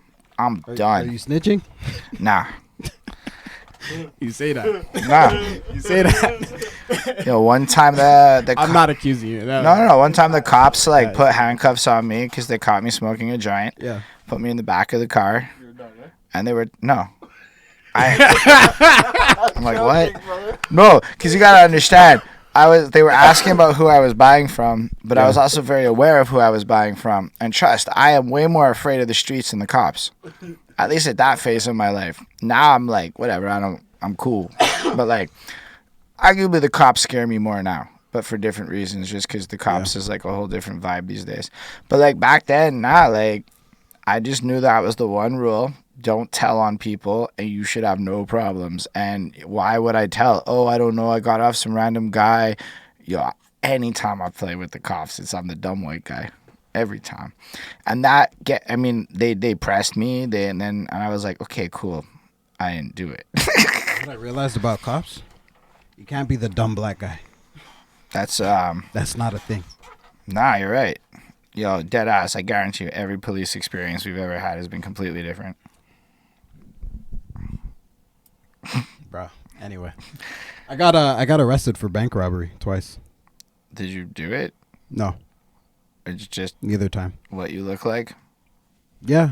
No. Dead ass. Like this one time we're in the West Island. This is like, I don't know, 2013, 2012 maybe. All right, we're in the West Island. We're driving to a restaurant. One of my girl's like best friends. Me and him were tight. Right. This nigga's got a rap like a laundry, like a grocery list. Right. All right. We're with his blue nose pit in the back. What was the blue nose? What was the dog's name? I won't say the name. I just realized why not. And then freaking and his brother, and we're whipping it and like whatever. We turn a corner. Here's our bank. Mad cops. School buses, like around that time of day. Sunny day. One cop is like grilling me. I'm wearing this like this big sweater. It's like, it's got a bunch of DJ equipment printed on it. Like, you know the Bape style where like the print is like all over the fucking design? Like right. 999? Right. That kind of shit. But like, it was just pure DJ equipment. Like, black and white. Right? This cop is grilling me, and I'm grilling back because, like, I'm a stupid kid, right? So I'm grilling back, too, like, because this guy's problem, you know what I'm saying? Like, and then all of a sudden, it's like a cop car is coming this way, and, like, we're getting grilled from that side, too. I'm like, all right, bet. Like, 3 black guys, a white girl, and a fucking blue nose pit. Like, what are we doing? So I'm like, you guys are so dumb. Like, anyway, like 2-3 of them passed this way. One's following us. Got more fucking, all of a sudden the lights are coming on, and before we know, we're surrounded. All right, everybody hands on the fucking dash. One hand out the window. Okay, open the door. Boom. Other hand, take off your seatbelt. Blah, blah, blah. It's whole fucking drama. And it's just like, yo, we found out like half an hour after being detained that like it's for a bank robbery. We find out like 45 minutes later that like it's fucking I matched the shooter with my fucking hoodie. This fucking hoodie that like, who the fuck has a hoodie like that? Like, in that area those days, you know what I mean? Like, it's just like, how many people? Anyway, it was like one of those things. They separate us, put me in a car, put my girl on the sidewalk, put my next nigga in the car. Fucking, we left the dog in the car. Thank God, because like these guys they're trigger happy with these dogs, and yeah, bro. They waited for fucking CCTV footage to like get printed out so they could like ID me positively, asking us where we're going, where we're coming from. We all had the same story. It was fucking real. It was true. Like coming from Shorty's house, we're going to the restaurant. We're trying to eat. I'm hungry as hell. Anyway, I cannot help the situation. It was just really, really, really funny. They're searching for everything in the car. Man had actual laundry in the car, like in the trunk, and they're like, "Why so many clothes?" Da da da da da. Like, what do you? And it's just like, right.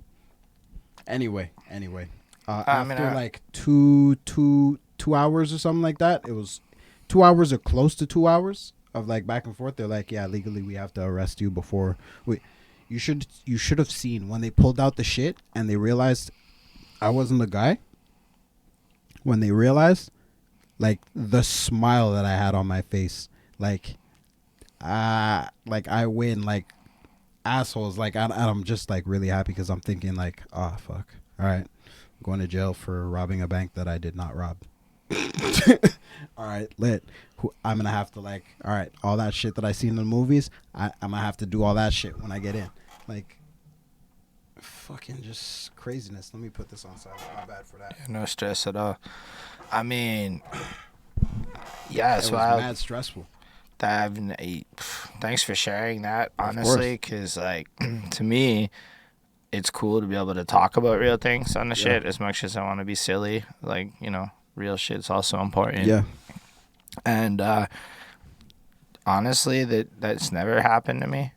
I doubt it's gonna happen to me. Oh, the next time it was really funny because it was the same branch of it was the same like brand of bank that got robbed, and I'm in like a completely different city at this time, and like legit like I get stopped for it, and I'm on my way to work. I'm like, wow, the description this time was a black guy in a black jacket in the winter time.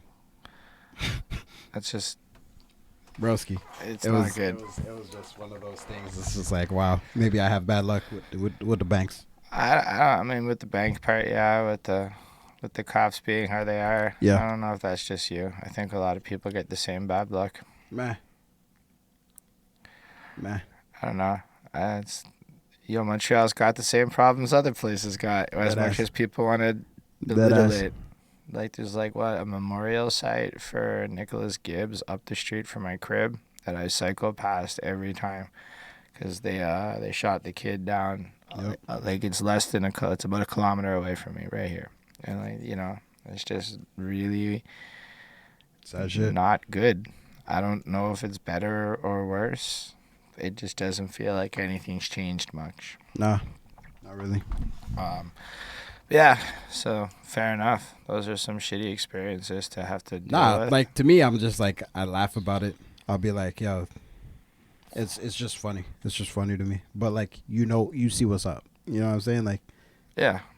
Anyway, all tying back into like you said you just play the dumb white guy. I'm like, yeah, we can't do that. That's a fact, though. Yeah. I mean, those are those moments where privilege be like an actual thing. Where, that I used to joke about it, like back in college. Like I was cognizant of it, but like I didn't really understand it. So like I was flagrantly disrespectful with my like, I'm gonna just be white about my shit.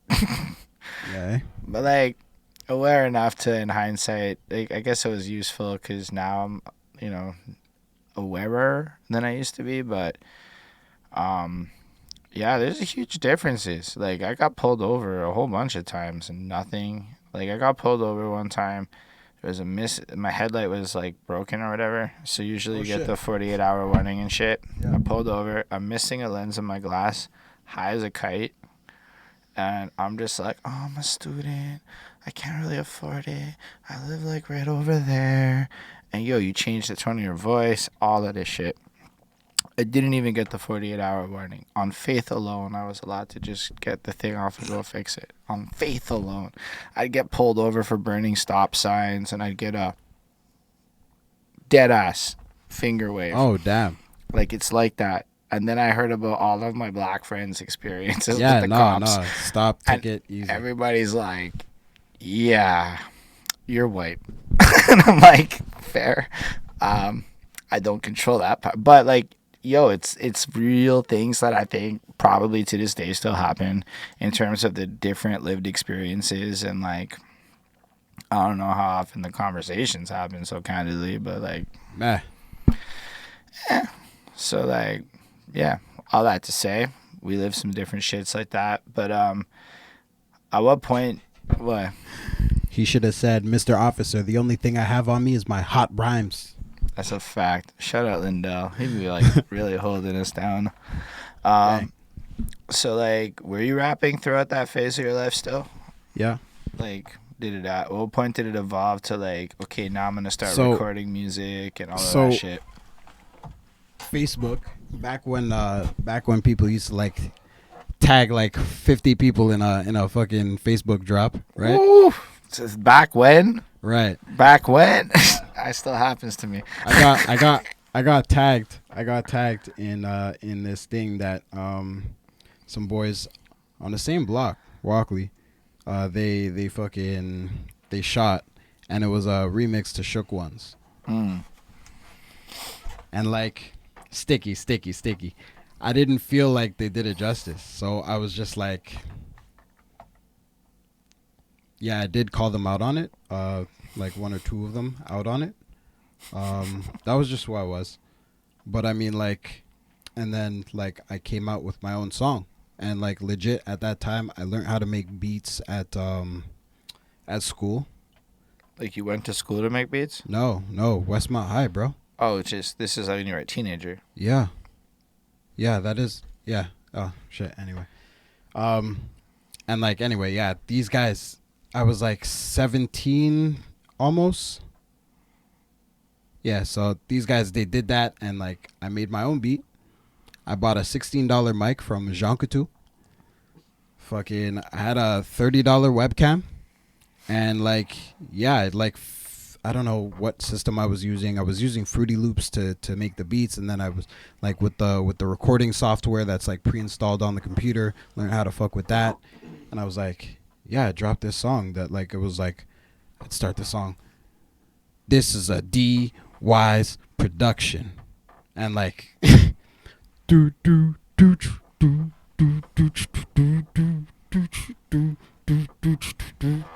anyway, and, like, I was like, I just went off. I was like, yo, M's got me hustling, moved up to Jack, then moved up to stuff that could move up in packs. New to the jewels, but I moved up to that. See, I do gotta prove I could move up a track. That was my opening bar. Yeah, and I can tell you one thing. Yeah. There's not a lot of people who are willing to ever quote a single thing they wrote before, like, the age of 18. This man just came here and not only spit his own bars, it was like, he also beatboxed his own beat he made. I made that really beat. like that song. Yo, I really like that song. I wish I still have it somewhere. I don't know. It's lost. But that's hard. You It's remember lost. the whole song? Most of it, yeah. You should just remake it. Nah, but that's the thing. Like, even at that time, I understood that, like, what you say actually fucking matters. And so, like, I made it a point from very early on to, like, start, like, yo, like, rap about the shit that you're actually doing. Rap about the shit that you're actually, like, fucking, like, you know, SD Get 'em? Shout out SD Get 'em. I sold him his first chain. I was selling jewelry at a point. Say word. I do know him. I met him very recently. Yeah. But I would just middleman deals. That's it. That's a very valuable skill. Yeah, it was like, so I rapped about it. You know what I'm saying? And then, yeah, it was just like one of those things. And, like, I was like, people actually fucked with it when I dropped it. I appreciate all of that, but you got me all, like, philosophical here. So does that mean if I'm no longer at a phase in my life, I shouldn't revisit the old songs you do? because like if you're no longer like your life's lining up with the older music, like you can't like do those songs no more. Yeah, because it's not relevant anymore. You know what I'm saying? Not relevant to me, who I am. Like this is like me when I'm trying to discover who I am. You know what I'm saying? Versus like me being down the line in some experience. Right? I could get where you're coming from. There's certain joints I wouldn't really want to perform now. But I don't know if I'd hold it as like a universal standard. But like I really like what you're saying. So I think it's like one of those things that's going to make me think after. Because, yeah, no. I look at it like when I perform, it's like, all right, so this is the catalog. And we going to market. And what are we marketing to who? And there's a lot of thought that goes into what I perform, but I'm super comfortable going back to my like darker days or some shit that I'm not living now. And, why not? Or even fabricating it. Like we're at the point where like we're trying to make up characters that are like more exaggerated versions of things rather than like really me. Yeah, don't do that though. Don't do that. Why? I'm just curious. If you were to take my worthless advice. No, your advice is interesting. No. I'm saying worthless because, like, who am I to say? Like, everybody has an opinion. Everybody has an asshole. You know what I'm saying? Like, it's just like, I would say just, like, keep it a buck, bro. And just, like, move forward in that. Like, if you can back up what you say. Well, I wouldn't necessarily, like, that's where I'm coming from. So for me. Don't fabricate. Not fabricate in the sense of, like, so in the way that, like, you might tell a story that's based on your past but isn't exactly your past but is something that could have been something. Like storytelling? Yeah, like in that capacity. Fine. That's like, but in the sense of almost like, is, like, because a lot of artists I like, or artists I've liked over the years, might almost rebrand under a new character, and that character gets their own set of rules. Yeah. Look at like how MF Doom might split into Vince Vaughn, and the different in each of these things is a different person that he's invented and played with in terms of a person. So I would only ever do it from like a art, you know what I mean? Like, cause me and Chris are thinking about like, okay, so like I got my brand. There's anything with my government name on it is me, but then what can you do that's different? But that ass, like I not to sound like cocky or anything, I think I'm a pretty cool guy. So like I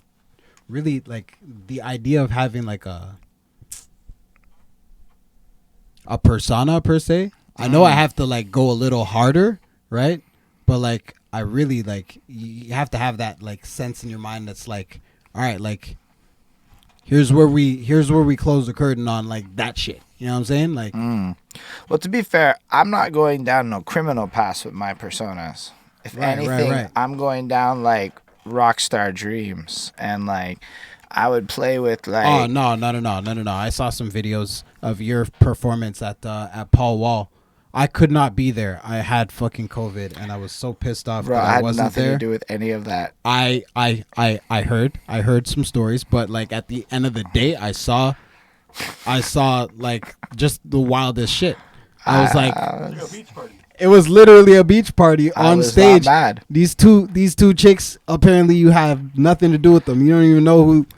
I'm gonna say that my partner, they fucked with the music, and they were like, it was a bit more like JS No Regard may have played a little more of a hand in that than myself, because he's more privy to that side of life than I. Bro, I'm looking at these girls on stage like, oh shit, I don't know what I'm supposed to do. Did she just fucking do that? Bro, I watched him. I got back on stage, and the first thing I see is these two girls kissing, and I'm like, oh shit, this is happening. That's just the beginning, right? Because this is happening. These girls were having the best time of their lives, but it was thanks to you, bro. No, I'm gonna put most of that on JS. Like I helped curate the moment, bro. Had he told me ahead of time, I would have probably fucked that shit up, dead ass.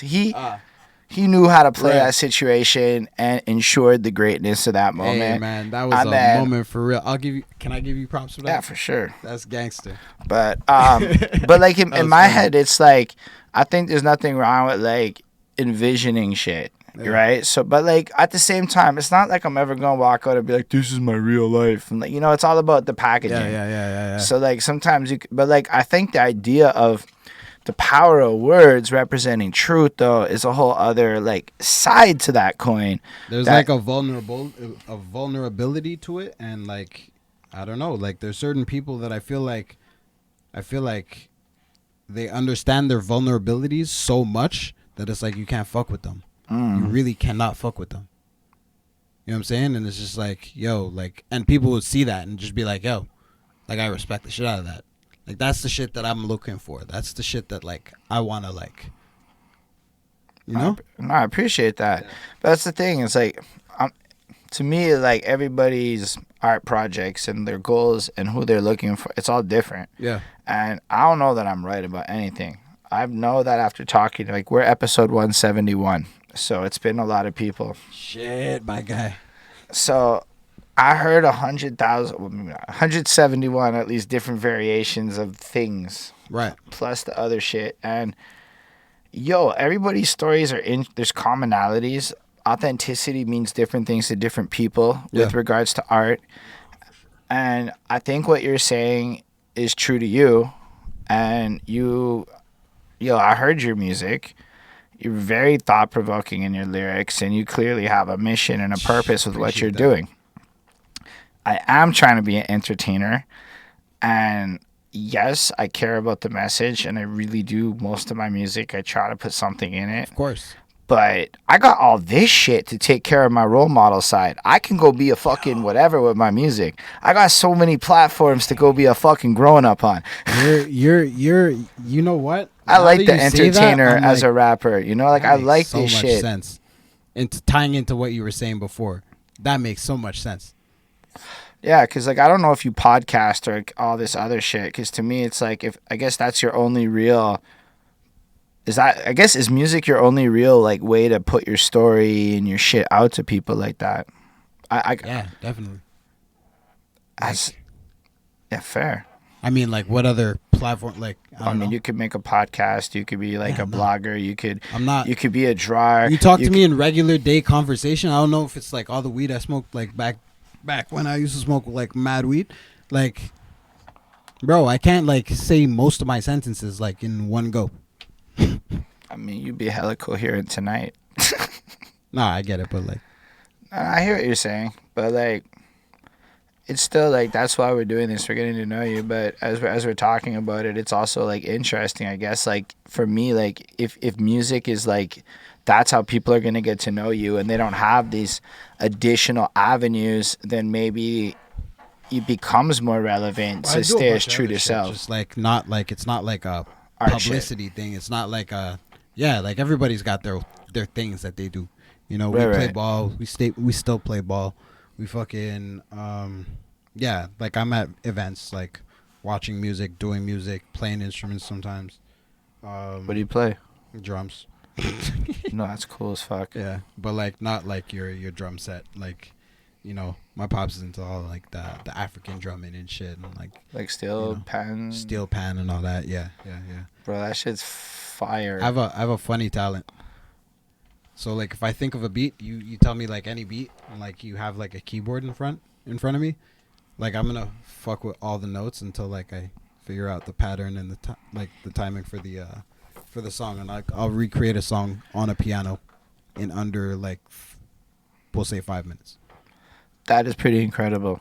Yeah, it's pretty funny. Playing by ear is like, I think that's the term for that. Like, yeah, that's when I realized I'm not a musician. Like, I played bass. Fair. I tried to learn to play by ear. I think it took me an hour to figure out 8 seconds of a song. Oh shit. Like, I really am not. After over 10 years of music, I can finally tell when I'm on key or not. It took me that fucking long. So, like, you know, I'm a rapper. It's a tricky thing. So, like, I don't know. But, like, so if you're able to really do that, to me, that's hella impressive. So, here's the thing. Like, for me, I thought, like, anybody could just do that. And, like, I did it for a few people, like, on different occasions. And just be, like, the reactions were just, like... So, now I know it's, like, a bit of a flex. It's a pretty big flex. Like, bro, if you were, like... I just flexed on you a bit, you know? Like, if you were, like, live show shit, and there's, like, a keyboard there, and you're in the middle of your... I would love to try that. I'm telling you, like, it has nothing on my pickles. It has nothing on throwing a bag of chips, bro. Because, yo, I'd be going to this... funny. There's jam night every Wednesday. Yeah. Well, not a bunch of Wednesdays. It's fucking lit. If you can freestyle, pull up at this shit, you rap with the band, it's fire as fuck. Okay. But every time you get off stage and some singer goes and belts out the singing, or they go up and it's duns. You realize like that's what the ear loves. So let's say you're like, yo, give me a melody right now. And somebody gives you a little 1-2 and you turn that into a thing and then you bust a little 1-2 on top of that. Bro, that's moments that everyone's capturing. Oh, that's true. That's definitely true. It's like that looper shit. So you make beats this whole time? Or do you just used to make beats? I used to. So, like, it was a very basic beat. Like, bro, like Fruity Loops. Like, we're talking, like, Soulja Boy type beats, like, back then. You know what I'm saying? I appreciate that. And not even at, like, Soulja Boy's level. Soulja Boy was very good with his beats. Yeah. But I mean, like, yeah. That beat was, like, dun, dun, dun, dun. And it was, like, I think it was, like, a variation on a pan. Like, a pan note. Just, like... Traditionally, the way you play the pan, it's like brrr, brrr, brrr, and you're playing your notes, right? But like in this case, I was just bum bum bum bum bum bum, and yeah, it was. Dude, that's cool as fuck, bro. Like that's like that's lit. All of that, like the way you're explaining that. Yeah. And then, so when you get back into like making, what brings you back into music as a grown up that like makes you want to start recording? I never actually stopped writing. So you wrote the whole time, yeah. But you weren't recording the whole time. No. So you're practicing, you're getting good again, and then you just. I would never like go to the studio and be happy with like what I came out with. So you were going to the studio this whole time. Sometimes. Which studios did you go to? When I would see Cali for sure. 2019 is when I like really like got back into the studio, and shout out Yan. Yan is one of the, like, for me, one of my most, like, trusted in terms of, like, what we built together. Like, our relationship, it's a good relationship to have between artist and an engineer. And, like, yeah, I don't have to tell him much, but I never did have to tell him much from the jump. So it was just, like, we were on that, like, wave. You like that passive engineer, man, do your thing? Normally, no. Are you you're involved, or you're just with this guy, you're good? And you don't need that. With him, I'm good, and I like either way, I'm gonna do it. I'm gonna do it. Right. Like, I'm gonna be like, here's my vision. Try and make this happen, you know. And like, just the fact that I'm not like, I should probably know some more terms than like what I actually use to like explain. Have you ever heard that guy in the studio that's just like, yeah, do the thing there with the thing. You know what I'm saying? You know what I'm saying? The thing there, that thing. Yeah. And it's just like, yeah, what are you talking about, bro? I do that, you know, so it's that's just fair. Like... No, I do agree that, so in my experience, engineers take you more seriously if you put a little effort into knowing, like, the difference between, say, like, pitch shifting and reverb. Fair. What is the difference, by the way? So I can... Pitch shifting is when they change the pitch of your voice. So that's when you get the really high-pitched squirrel voice or the really low demon voice that Eminem uses and shit. I might be off. Don't hate me. I'm not a real engineer. I'm just learning. But pitch shifting is like the term. And because it's basically it just changes the pitch of your voice, right? Adding layers, kind of. Makes it like echoier. Yeah. Like it adds echo.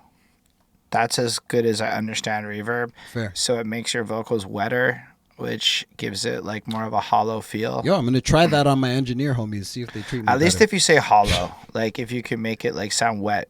Wetter is like, you know, versus drier vocals is more natural sounding, more like that. So if you kind of understand E40 those things, versus Snoop Dogg. Yeah. I get it. And like, but if you could like, because I mean, at one point, believe it or not, I tried to like teach myself. And I was like, fuck this shit. Ooh. But like I spent a year on Audacity. That's a lot, apparently. And effect by effect, learned the one to realize that, because I don't have the ear for it. And you have to have a passion for it, man. Like you have to like, exactly. But here's the thing. I'll be watching tutorials on like stuff and then I'm wiggling knobs, and to this day I barely can tell you if the mixes are bad. I could tell when I'm cleaned up versus raw. Right. But if you were to put Sky Beats next to Meticulous, next to like all these people, and go which is better, I'd have a lot of trouble telling you which mix I thought was the best.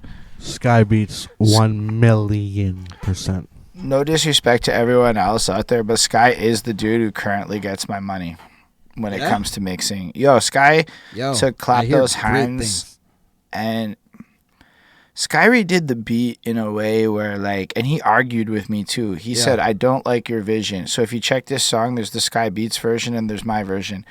I prefer my version, but I actually like his version more, and I took him so seriously about what he was saying. I was like, because y'all might not know this, but like Sky and Polly, I think it is, they be like got songs that got real numbers in other countries and shit. Like they be like really good at what they do.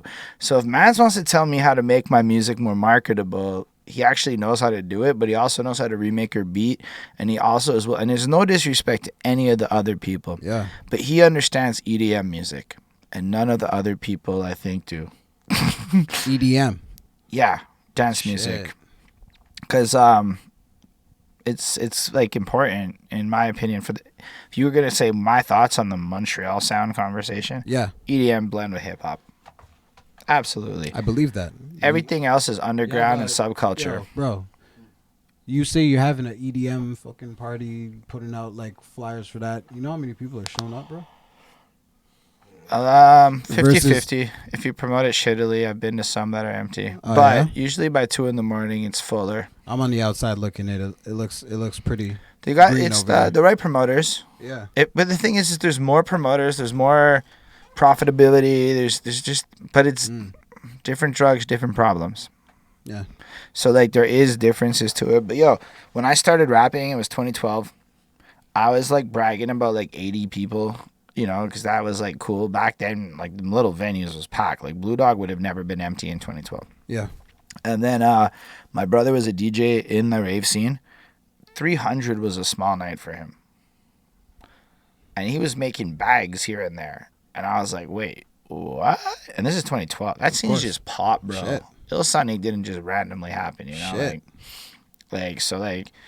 Yeah, I got more into that. But like when you look at it, like Sky took this beat Peter West made me, because back in 2014, several of these boys was all doing some party times together. Because him and a couple other ones who I won't name, we're up in some Molly vibes, and they all made EDM for like a minute, and then they all went back to like drumless beats and boom bap, and they like. So I'm like, give me them EDM joints, give me them dance joints. So like, Sky took that shit though, and he just like to the next level. Like, I like that. And I don't have to say anything, and that's my favorite, because I'm not even good at that side of it. I write lyrics, and I can tell you all about that. Right. So I like that kind of vibe. Sky's good for that shit. You don't have to talk to Sky; he just knows things. See, this is what homie's trying to link that up right now, but like, and I really need to go check him out. I hear really good things, so I want to. And no disrespect to Cali, because Cali's my boy, and on a personal front, we're friends. So if he watches this, all love to him. And Cali's I'm about to get my first Cali mix through Chris Crum, so I'll find out what I think of what my voice sounds like. Like really done by Cali. Nah, he'll set you up. No, it'll be good. Cali's good. I hear all the music. Like I just record shit here. If I have to go to your studio. Yeah. I hear you. So in 2019, you decided to take your music more seriously, is what I understood from before. Yeah, I felt like I wasted a lot of time. Trying to do other things, and like I was just like, let me get back in the booth. Let me see if I could actually make something like real, right? And even at that, like it wasn't like a quick start. Like I'm in the studio fucking all the time now. No, that was there was a point like 2 years ago. Yeah, like beginning of COVID, we'll say, where it was just like I was in the studio like once every 2-3 weeks, and sometimes like do you go to the studio with your song ready, or do you go to the studio to like write the song? yeah, song ready for sure. And where are you getting beats from?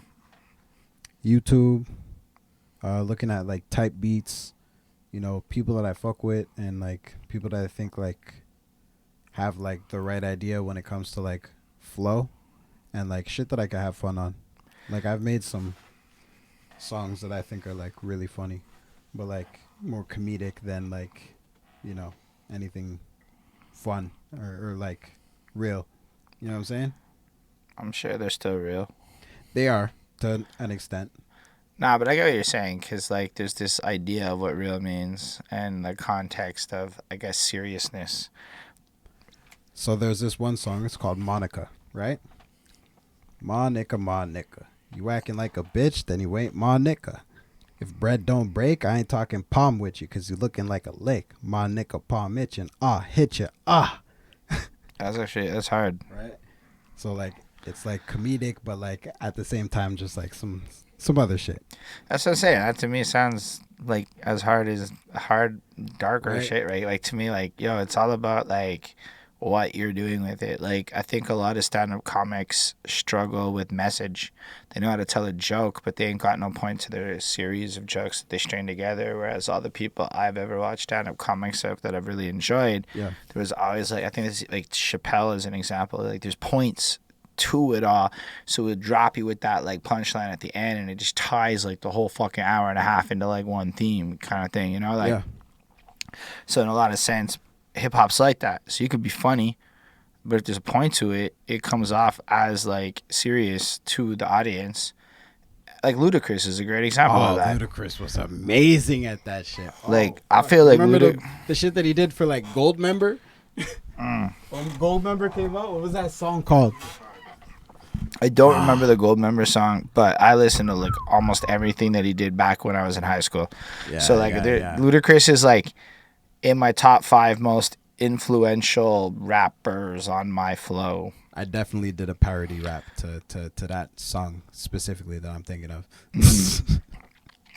Yeah, I know. Like to me, like it's valid rap form. So you're like a mix of serious shit and comedy rap. I wouldn't even label it.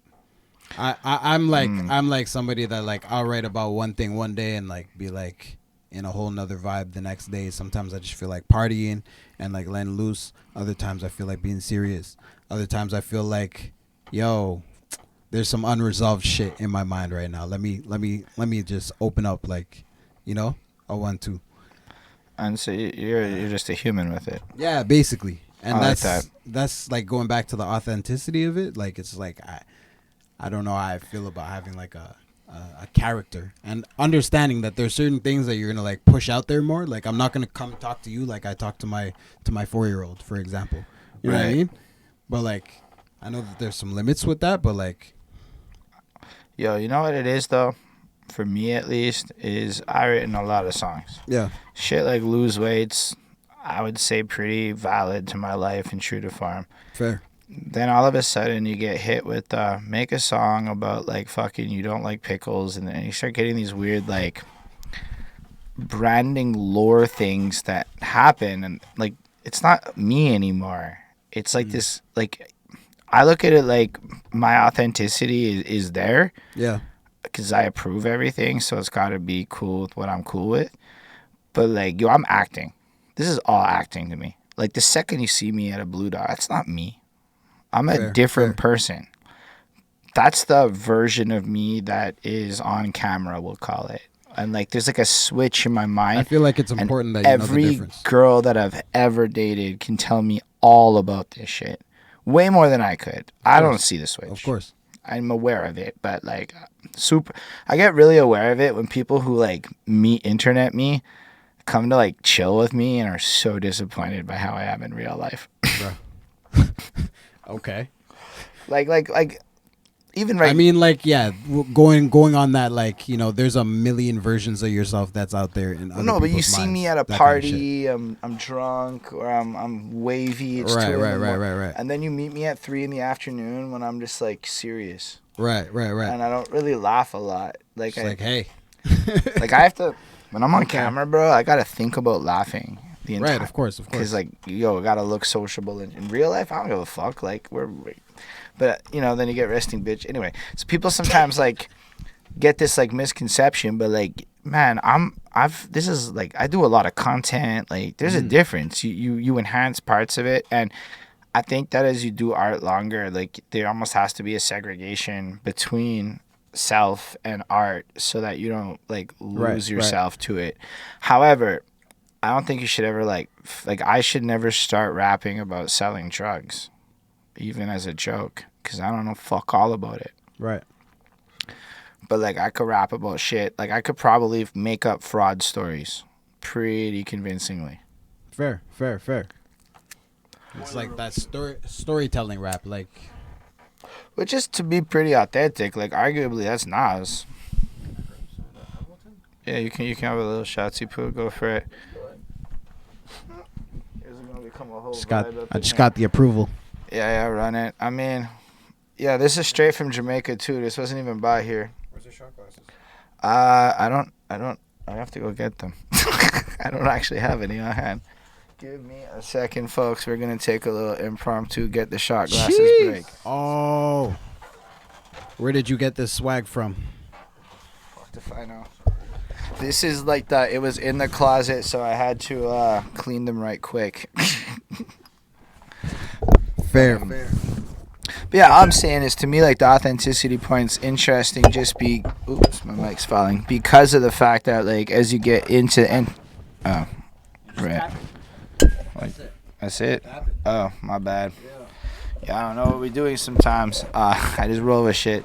But yeah, so, like, to me, it's an interesting topic for that purpose, because, like, you really do get to a point where you're in this entertainment industry with all these people who you meet all the time, and it's almost like a defense mechanism to be a little, I don't want to say inauthentic, but like a version of yourself.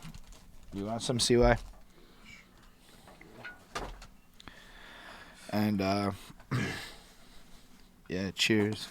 Put that up there, right? Yeah, it's cool.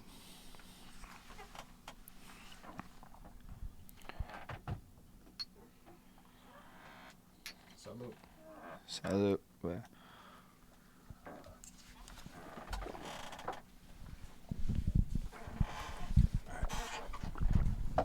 Oh, that's nice.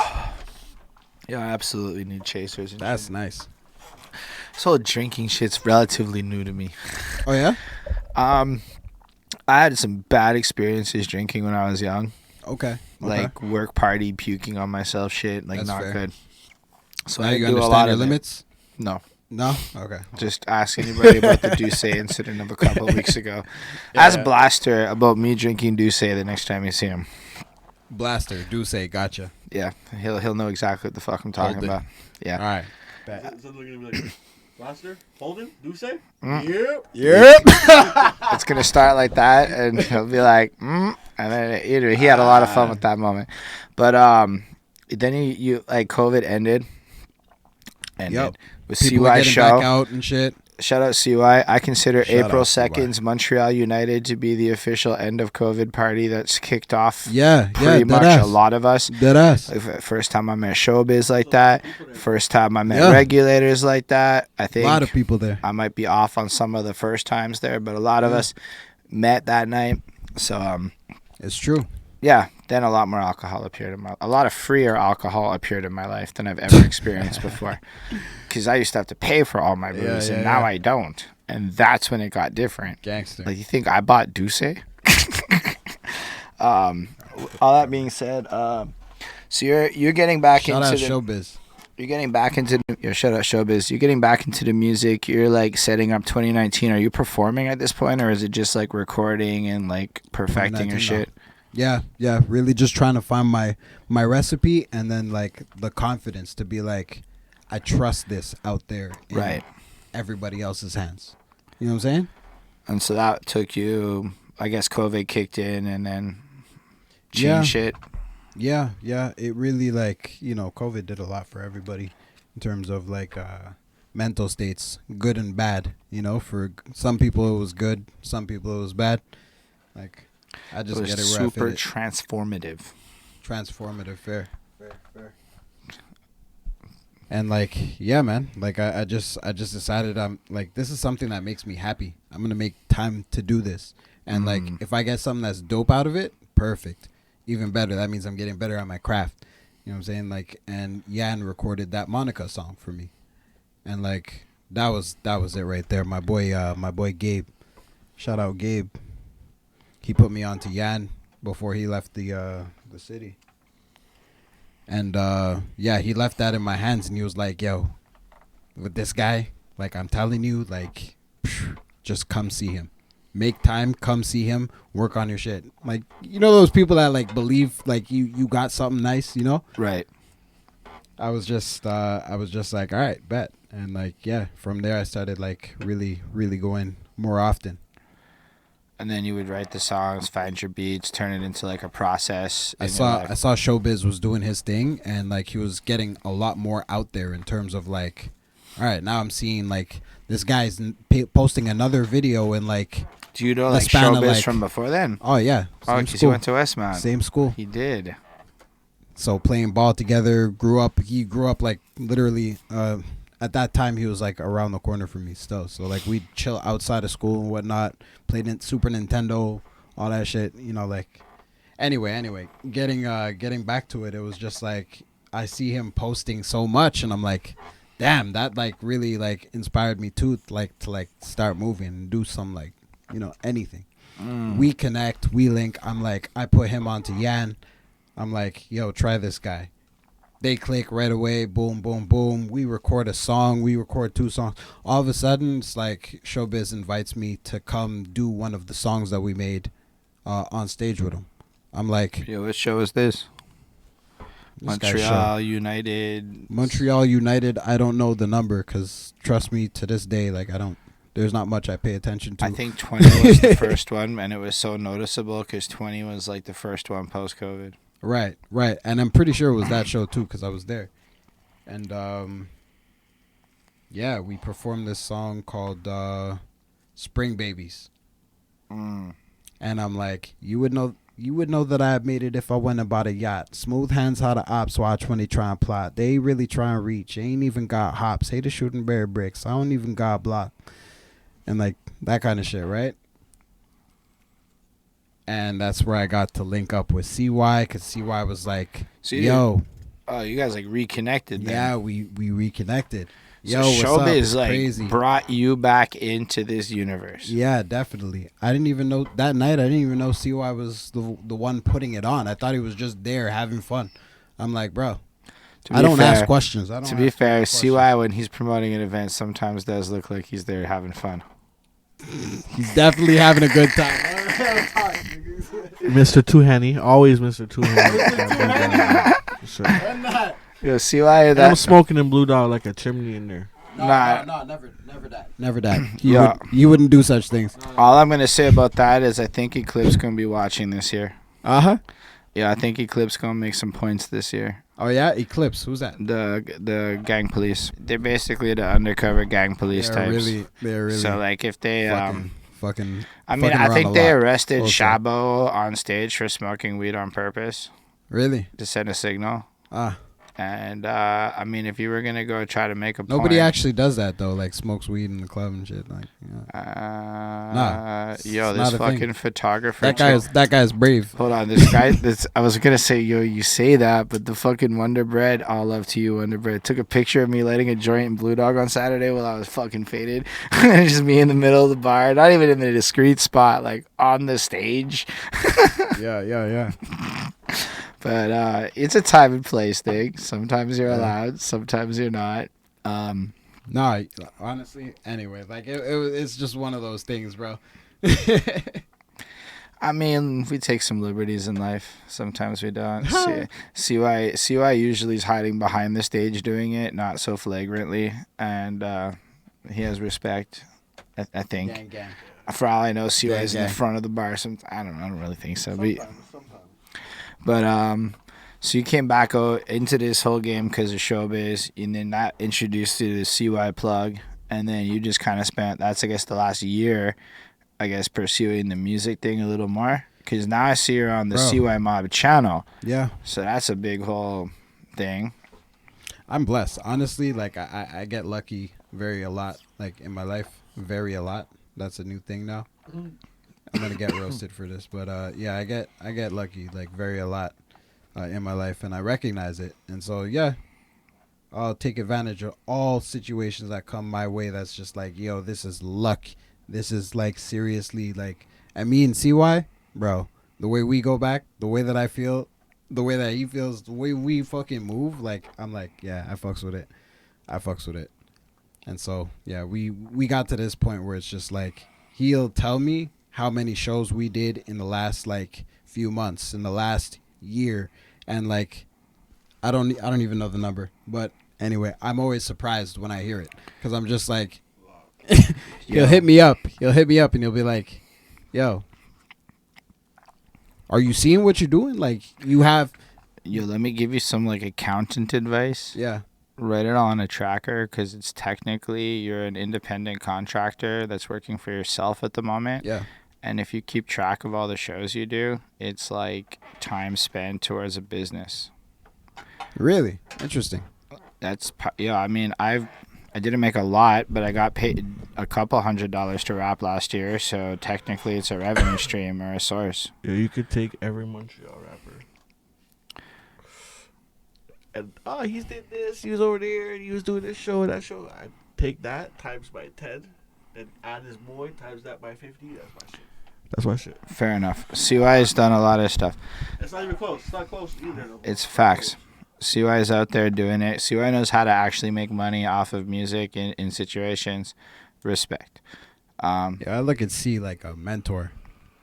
No, he's hit me with some game. Like real game where like it's like, oh, it's like that, so it gives me things to like look. You have people in your life that like keep it real with you, like, you know what I'm saying, like, because like that's very overlooked. Like there's just certain conversations that people choose not to have with you a lot, like the little things, like the difference between you getting one bag and another, or the difference between your overall success and things like that. And don't get me wrong, I totally get now why people don't necessarily share everything with everyone, because a lot of people don't really want to listen to it per se. But when you find somebody that's willing to gift you with They'll take it and flip it knowledge, however the fuck they want. Say again? People will take shit and run with it, flip it however the fuck they want. You know what I'm saying? A lot of people don't listen though. So exactly. So then it's like time That's the spent reason. explaining some shit for nothing. Yeah. But like when people do give you advice, it is advisable to like at least give the appreciation that if somebody's going to give you game that can help you make money in particular, that's not something you should ever overlook. Amen.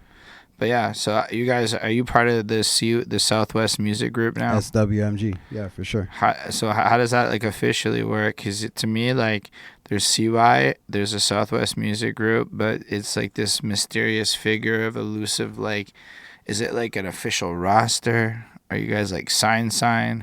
No, we just I call it. Yeah. It's more of a club vibe. Yeah, like a collective, right? There's myself, there's Dav, there's Nova Loke, and there's Blocka. Right. Yeah. And that's it. Us four, really. And there's definitely like a lot of like entourage people that come around and affiliates and all that. But we just definitely just no paperwork signed, just some that's my man, we riding with it. Understood. See, the main thing is that like now, like this is some in-depth shit, like now finally, like when I first, for example, he never knew my man like before a year ago, you know what I mean? Now he knows my man. He's linked up with my dude that wasn't even there a few times, you know what I mean? Like that's how like they're starting to link up. They know each other more. It's more of a, he supports him fully. He's not supporting my boy, like his boy's boy now. You know what I mean? Right. So that's just a vibe, bro. Understood. So it's a little collective, and It's dope how we clicked up. And it's got organicness. But you said it was a lot of luck. I would argue that you made a lot of choices in your life that created the lucky circumstances. Because it's not like you came and rapped bad bars. Like I was listening to that last joint you dropped, whose name is fucked if I can remember right now. The Hotbox? The one that's on his channel that just Peep came Game. up. Yeah, for sure. Bro, like the way you're speaking on that, like your flow, your delivery, like It's pretty pristine. Like, you sound like you've been doing this a lot. Like, you sound like you should have way more songs out than you do, is, I guess, the better way to put it. Yeah. Which maybe is to your benefit. Maybe, like, now. It doesn't mean that I don't have doesn't mean that I don't have songs. I have, like, mad songs. Would I put them out? Nah. Not all of them. That's wild to me. But maybe, it's not up to me to decide how you approach it, but, like, I feel like everybody's like that. They got a vault. Bro, I'm a slut. Everything goes out. Like, I would just be like literally, if I had an engineer that would do it for free, I would record everything. I believe it. And I would put it all out. And I don't even think any of y'all would listen to it. But, like, the 5 guys who did, it's for them. Listen, there's going to be some visuals. Like, guarantee there's going to be, like, you know how things just catch on randomly, like, virally, because, like, they're hilarious? I promise you, if that was your life, like, you'd have one of those very quickly. We work it. Well, that's why, like, you know, life's changing. We learning how to play social media games better. This summer, I have ideas for what I'm going to do with all of my existing music to, like, play with TikTok, because I got, like, 170 songs on TikTok right now. Are they all good? Shit. Nah, half of them are freestyles, but, like, yeah. I don't know. I could make a lot of content with that shit, and I don't even have to record nothing else this year. Shit. Which we do have new stuff coming, but, like, I don't have to make new music right now. Like, it's the first time I've ever heard in my career where I'm like, oh, I need something new to perform. Do I want to write something new, or let's just go dig in the catalog and find some shit they haven't heard yet? Because my analytics have made it abundantly clear. Most of y'all motherfuckers ain't listening to nothing on my shit. Fair. I can't say that I come and look for you. You know what I mean? If I'm scrolling and I see something, I'll give it a quick checkout. That's totally fair. Your trips in New York at the delis and this and that, complaining or eating just food, like whatever. You know what I mean? Like, I see you. It's not like, it's not like I'm going to go look for you. You know what I'm saying? That's fair. And, like, that's how it is for most of us anyway. Or it's just not like I'm sitting there. I could drop something tomorrow. If you see me, you see me. And it might be like it's super rare that, like, I'll be honest, that, like, I've listened to a lot of CY songs a lot of times. I don't know if I have a favorite CY song like that. That's just like, but I've listened, and I think my favorite part is his ad libs. That's my favorite part of the CY joint. CY is hilarious with the ad-libs. But, like, I listen to them all. Yeah. And then it just goes into the collective, like, yeah, it's dope. But, like, I hear what you're saying, because, like, that's how I, like, even with the ones I like, there's very few people who have, and it's always individual songs that I'll gravitate to. Like, of course. Chris the Spirit's Biscuit. That's it. And then, like, because I like that one song. That kid's a little underrated. I'm going to listen to that one song 100,000 times, and then it makes me not even want to bump the next one, because I'll be like, fuck that, I want to go back. It's bad when I really like one of your songs. It almost makes me not want to go down the rest of your catalog. But, like, not that it's bad, but you know what I'm trying to say? I do that. A lot. Yeah. It's a thing. Like, it's a thing. And, like, to be I'm 35. But my hope is that young people treat it all differently, because I used to treat it differently when I was young, and that inevitably, you know, it's like shit hitting the fan, right? It just takes the right one. Like, I know there's, like, the 3-4 songs that people, like, stick to, and the rest of it's from, like, you know, I just made it. I didn't even know. The pickle shit all came from one of those freestyles. Really? All of that was a freestyle on Twitch. So, like, and then all of a sudden, like, that's your thing. Yeah, I put up money for a chain. Gang. It's a different life now. There's a bag that belongs to Massive. He wanted a one-of-one exclusive. Can I show this off? Yeah, go for it. That looks ham. I'll do this too. And then the shoes are available on the site. That looks hammy. So, like, yeah, like, this is now my life. And you still don't have a name for the pickle. Nah. Dead pickle. And I keep getting asked, but, like, behind that sweet.com/store. But, no, I can't. I don't know. It has to be a good name that I'm cool with or not. But, like, it's not. It's never random for me. I'd rather not name it and then inevitably come up with a name I like than to just impulsive. And it hasn't happened. Think about it. All of this just happened, and then I found out. Like, I don't even know what the pickle part of my brand is called. Like, it's just there, and I sell it. Weirdly, it's the most monetizable part of everything I do right now. Maybe podcasting's a weird game. Like it looks like a dope ass logo. I'm not gonna lie. Yo, shout out my man Nuclear Convoy who drew that shit. If y'all need some actual drawing shit, he does commission work.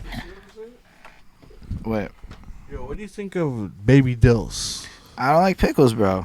But we are going to get the fourth design because the third design is coming soon. But the fourth design we're going to get is going to be a little baby pickle.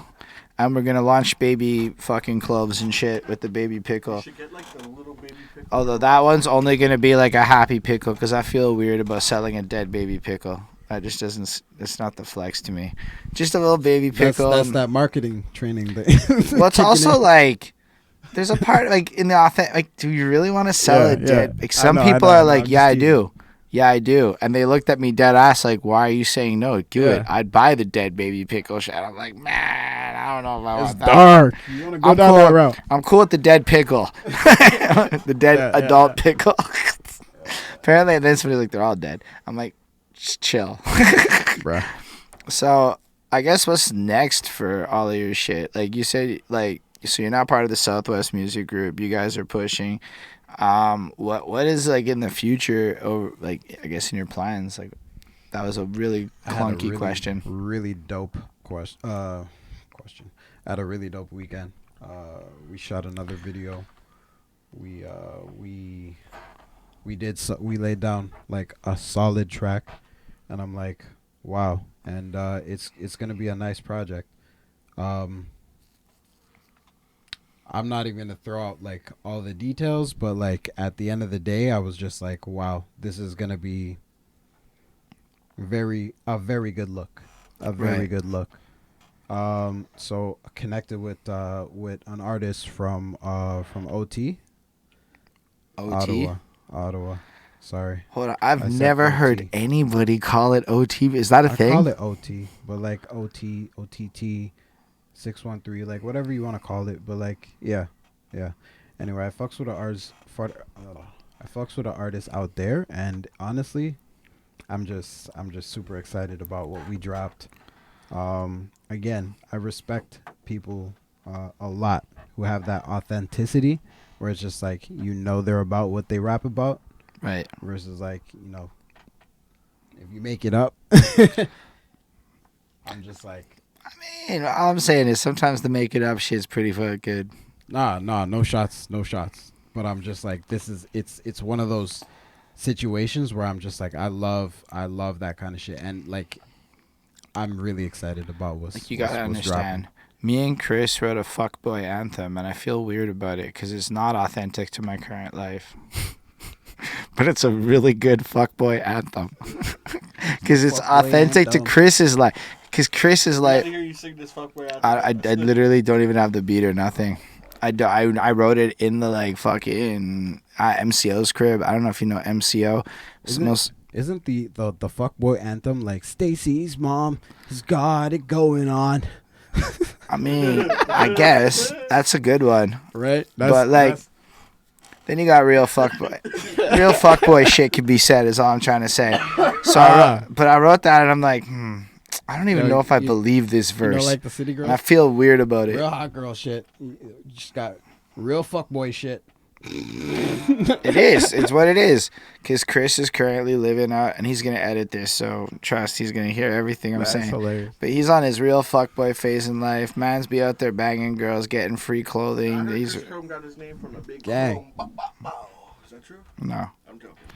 Actually, at one point, he hit up the Big Chrome to make sure that they were all good and that there was no Chris crossover. Because like when I met Chris Chrome, I'm like, there's a Chrome, right? Like, there's a Chrome already. Chris Chrome's different then, I guess. Yeah. And then people just call Chris Chrome a lot now. So right. Chrome, and then I'm like, I have to remember that they don't mean like Chrome. They mean Chris Chrome. But yeah, no, at one point Chris checked with him to be like, look, I don't want no beef or nothing. Are you cool with this? But it's like Chris Chrome. It's different. Right. And Chrome with the K. And they're like spelt completely different too. Hey man, like, I mean, we've been on this earth for long enough to, have recurring names and things like that. Like, facts. There's not a lot that you could say right now or today, tomorrow. That I never heard of a OneFour Dav before. Huh? I never heard of a OneFour Dav before. Funny enough, oddly enough, there's a whole group called OneFour out in Australia. Like OneFour Dav though. No. I guess if there's a guy named Dav in that group, he might be known as OneFour Dav.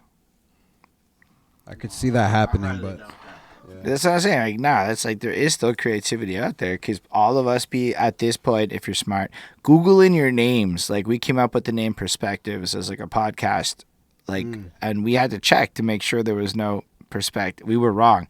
There was one. We missed it, and nobody's done shit with it since 2017. But there's only one other podcast with the exact name as our shit. Right. So like you can find like unique shit if you like look for it, but it's certainly harder. Okay. And there's a lot like, because sometimes like Smoking Ink as an example, like you'd think somebody would have taken that name by now. It's a cool ass name. No, they're the only Smoking Ink. For real? That's crazy. And like that's how it is with a lot of people's names. Like if you're good at your name picking, because otherwise good fucking luck down the line. I'm changing my name for real though. I've been thinking about it for a while. What's the new name? Dickface C. Understood. Should I run with that or no? What do you think of that? I think you could. So I think if you got a project under the moniker Dickface C, and it was some like really preposterous asshole-esque exaggeration rap, it would be amazing, and it could be tied into true to self exaggerations, but then just be an entertaining experience for people who enjoy that type of content. Yeah. Kind of like how I feel like Necro doesn't actually do half the shit he raps about. I feel like it would spark. I feel like it would spark like a yo guys. I'm here today in Montreal. I'm about to punch Dickface C in the face. Got it in the dick, bro. I mean, if that gets like, if that gets you the this, bag, like, viral thing that like everybody, and then you you get Dickface C merch, link in bio. Holden will hook you up. I'm just saying, like, I know it sounds weird, but yeah, actually, why not? Like when you're looking at it from a marketing perspective, the question is why not more than like why why should I do it? Nah. I mean, there's a lot of people that are out there that is like more marketing than talent, and but it's also like anything. The idea is that like if CY did it with CY's reputation, it's almost like owning a meta joke. Whereas if somebody else did it, I don't think it would be the same thing. It has to make sense from an art perspective to me. Like, it has to make sense. Yeah. But, like, you can have fun with art to me.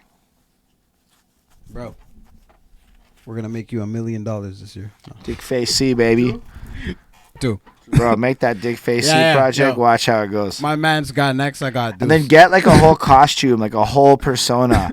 And then, like, make a social for it. Like, make it a bro, watch. Yeah. Watch. Yeah. You'll trump your 700,000 views on YouTube or whatever it is now. I just go run around calling people dick faces all day. Like, hey, dick face. Hey. Basically. I mean, bro, you know shit like that works. Oh, fuck. Yeah. Yeah, it does. It snaps in. Oh, shit. And there's actual amplifiers in there. Yeah. At one point, those, I've never used them. They came to me as a gift for helping somebody move. Fire. But given how I start my show talking about this shit every episode, it felt like fitting to at some point have it there. Yeah. And then I don't know if I'm high. Is this all a real color or is it light? it's it's a purple light in the room, so everything's kind of distorted. All right. Oh, yeah. But yeah, so you basically got a lot of work coming over the next while. You got at least the next big single. Yeah. I hope it's big. Like it's like quality wise, like shit that we dropped, shit that we caught with the visuals. All right, so there's these two fucking dogs, right? They're fucking massive pit bulls. Yeah, we got one in a gold chain, another one with the spike chain, looking mean as fuck. We're in like a dark garage kind of thing with a fucking flashing light. Like that video goes hard. So you put your laughing. That whole my weekend was great. And I don't like to say much about like specifics. If you know me, like that's just how it is. But like, that's fair. My job is to be like getting you to talk about specifics. And my role is to be like, nah, tell me all about it. Right? Yeah, you wouldn't get much out of me. That's fair. Honestly, I think people want to hear more about your parents playing instruments than they do actually want to hear about your next single, because that shit's evergreen. Most of the stuff we delved into, to me, is what I call it's forever content. Whereas your next single a year from now isn't your next single. Right. Yeah. That's why we only ever talk about this shit deep into the interview. I don't even like delving on music early on. Like, it's not important. That's fair. Like, your career, your trajectory is important, your story is important, but your next single is whatever. I mean, I care, but like... Yeah, no. You're absolutely fucking right. Like, a lot of people tell me I gotta, like, make a plan and stuff. And I'm like, you're absolutely right. You're 100% right. You do need a plan. It's just like, I'm not a planner. You either need a plan. I am a planner if I actually need to be. Find a planner. Because if you're not going to do it, yo. My thing is, I know that I can plan, but, like, I don't know the right way to plan. Yeah, we could talk about that after, because trust, I would go into it on cam, but I know it's boring to a lot of people, and I don't really want to. I don't know if it's the right time. But there's whole sciences to it, and like there's real ways that you could like apply focus via. But like your plan gets manifested, and then you got to live with like your life decisions. It should be agile, meaning that your plan should manifest, yes, but as life appears, if you're not willing to roll with it, like... good luck. No, yeah. So it is a mix of manifestation, but also like this whole pickle thing, bro. I mean, I thought lose weight was going to be the one. No. And the pickle thing doesn't even have a single like that. Go check out Hotbox. I have to actually like force pickle songs now onto my set. No. Bro, it's a business choice. I guess, yeah. Yo, can I hit you with a quick rapid fire? Yeah, go for it. All right. You're going to answer fast and shit? Sure. Sativa or indica? A hybrid. Okay, that's dope. I wasn't expecting that. Okay. Nay Husser or Mike Shab? Husser. No offense, Shabo, but Husser got me on that. Like, yo, he got them posters, like, all the shit. I also never been from the streets like that. Pokemon or Yu-Gi-Oh? Pokemon, bro. Come on. Yeah? No question. Yu-Gi-Oh or Digimon? Digimon, actually. Yeah? Wow. All right. Digimon's hard. Yeah, I was just watching Drink Chops today. I was ready. That's fair. That's fair. Yeah. Pokemon was big, man. Yo, I'm 10 when Pokemon dropped, bro. It was over. Yeah, Pokemon was like one of the biggest things for our generation. But what I'm saying is like in terms of plans, like Hotbox, the video that I like recently dropped, like nobody's seen it. Basically, there's a line that I say. It's just like, I don't plan, I just move like it. That's why my plans tend to pan out. Like, as much as I know that you could make a plan, like, it's like so much shit is gonna happen that changes the situation. So I kind of like, I prefer to just roll. And then like, if I make a plan, it's a short sprint. Quick sprint. All I could say is music is fundamentally a business as much as it's a passion project. Unless you don't want to make like bread big picture. If you do want to make bread big picture, you need real goals, like measurable goals. But like anything that you don't specialize in, and like that you don't specialize in, you need somebody that you can depend on to do that. Facts. That's why I said if you can't plan, find a planner. Which is fair to say. I'm only saying it like, yo, I'm 10 and a half years in and I'm acting like, yo, where I should be versus where I'm at. Bro, the gap is ridiculous. I should be so much. Did you have a mentor? Nah. Fumbled my way through, learned a bunch of bullshit. And that's partly why this interview show is my mentor. That's fair. That's fair. Like, before that, I was an idiot. Then Meticulous told me about SoCan. Then the next one told me about the next thing. And then I'm, like, taking notes every episode type thing. Did you read the SoCan, like, the contract before signing it? Like, not in the least. Not in... Yeah, that's fair. That's fair. I figured it looks like this. If I ever want to be in TV shows, which I do, right, I need a SoCan number, which I need. Therefore, I'm going to just roll with it. Right. Yeah, honestly, it's just like, that's just what it is, bro. Well, I mean, like, because the real money doesn't come from people talking about how they had a single and YouTube money. Nah, the real money comes from your song got placed in a fucking video game. And that's dead ass. That money. And you That's need dead SoCan for that because, if you really want to talk that shit, you need no samples in your music for that. So, like, SoCan starting out versus SoCan when you already are established? Have SoCan from jump. Yeah? It's free. And all it is registering your music so that if it's played somewhere, you get your pay. Yep, you're right. They have like many partners. In fact, they're your biggest advocate in Canadian music scene. So there's no good Absolutely. They're super popular. Worst case scenario, and don't take this as legal advice, but just fucking lie about your samples and register everything like all of us do, and then worry about it if you get sued like all of us do. Not that we all get sued, but like those are what we call happy people problems. Trust, I don't want to I don't want that smoke, but you're only getting sued like that when you have happy people problems. Yeah, man, nah.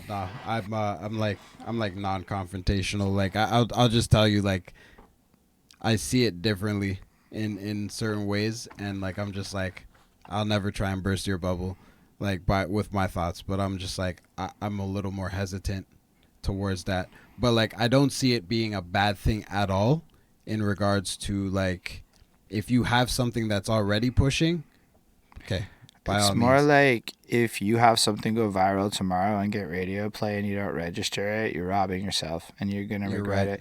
And you're absolutely right. All of the money you're not getting from live shows in the future that you're going to go perform at, that also counts. Like there's literally no business case that you could give to me when you understand the music industry that would justify not signing up for SoCan. That's fair. And unless there's philosophical reasons for being off the grid. But you also told me you signed the contract without reading it. Yeah, but I learned a lot about it after the fact. Yeah, that's okay. And I came at this from like it wasn't ignorant. That's what I'm saying. I'm not like against it. I'm just like it made me like just let me think about it some more. Let me go like let me ask some questions. Let me like look into it, and you're gonna be like, this is basically like if I'm not on SoCan, I don't exist in the real music scene. Exactly, and I don't exist. As far as like the contract goes, it's not like. I've, like I said, since looked into a lot of this shit a lot more. There's nothing in there like that's like, oh, you can't do things. It's really like now you get representation to have people collect money on your behalf. And like that's all they really do. And they're like the only Canadian group to do that. Like when I got featured on a song, like professionals, they're going to hit you with the what's your SoCan number. Yeah. And if you don't have the answer to that question, you're not on the song. Even like it's right. Because it's like contracts aside. Right. It's like that. If you're not on SoCan, you're not in the music industry. It's a network, basically. It's legal. It's more like copywriting. It's more like registering your music within the only Canadian authority that does this. Okay, fair. So, like, that's its purpose. I also know that they're, like, outside of Canada as well, right? They have, like, affiliate companies. They work with, like, the American partnership, BMI and ASCAP. So there's a partnership with the people that do the equivalent thing where you choose between those two when you sign up in the thing.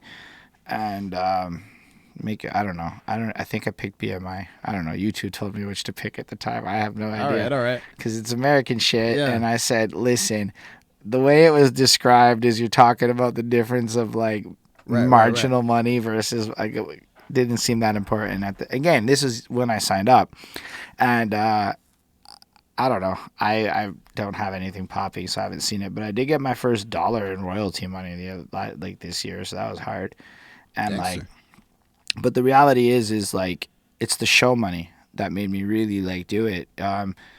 Anytime you perform at a concert in Canada, at a venue that is paid SoCan fees, and it's your music, as long as it costs $6 or more on a ticket price, which is why CY shows are not actually my favorite idea in the future because they're free. But if they cost $6 or more, you can then go on SoCan, and I haven't figured out this side yet because it is tricky and there does have to be proof and this, that, the next thing. So I'm actually waiting to see on the May payout if it worked when I registered it earlier for some of these shows I did. Okay. And then you should get a piece of the performing pie. I've heard as high as $100 a show. I've heard as low as dollars per show, depending on people who do this. So it's like that kind of shit is why you want to be on SoCan. Right. And then let's say somebody does want to take your track that they found on YouTube or Spotify and put it in the show. If you're not on SoCan, it can't happen. Yeah, no, I get it.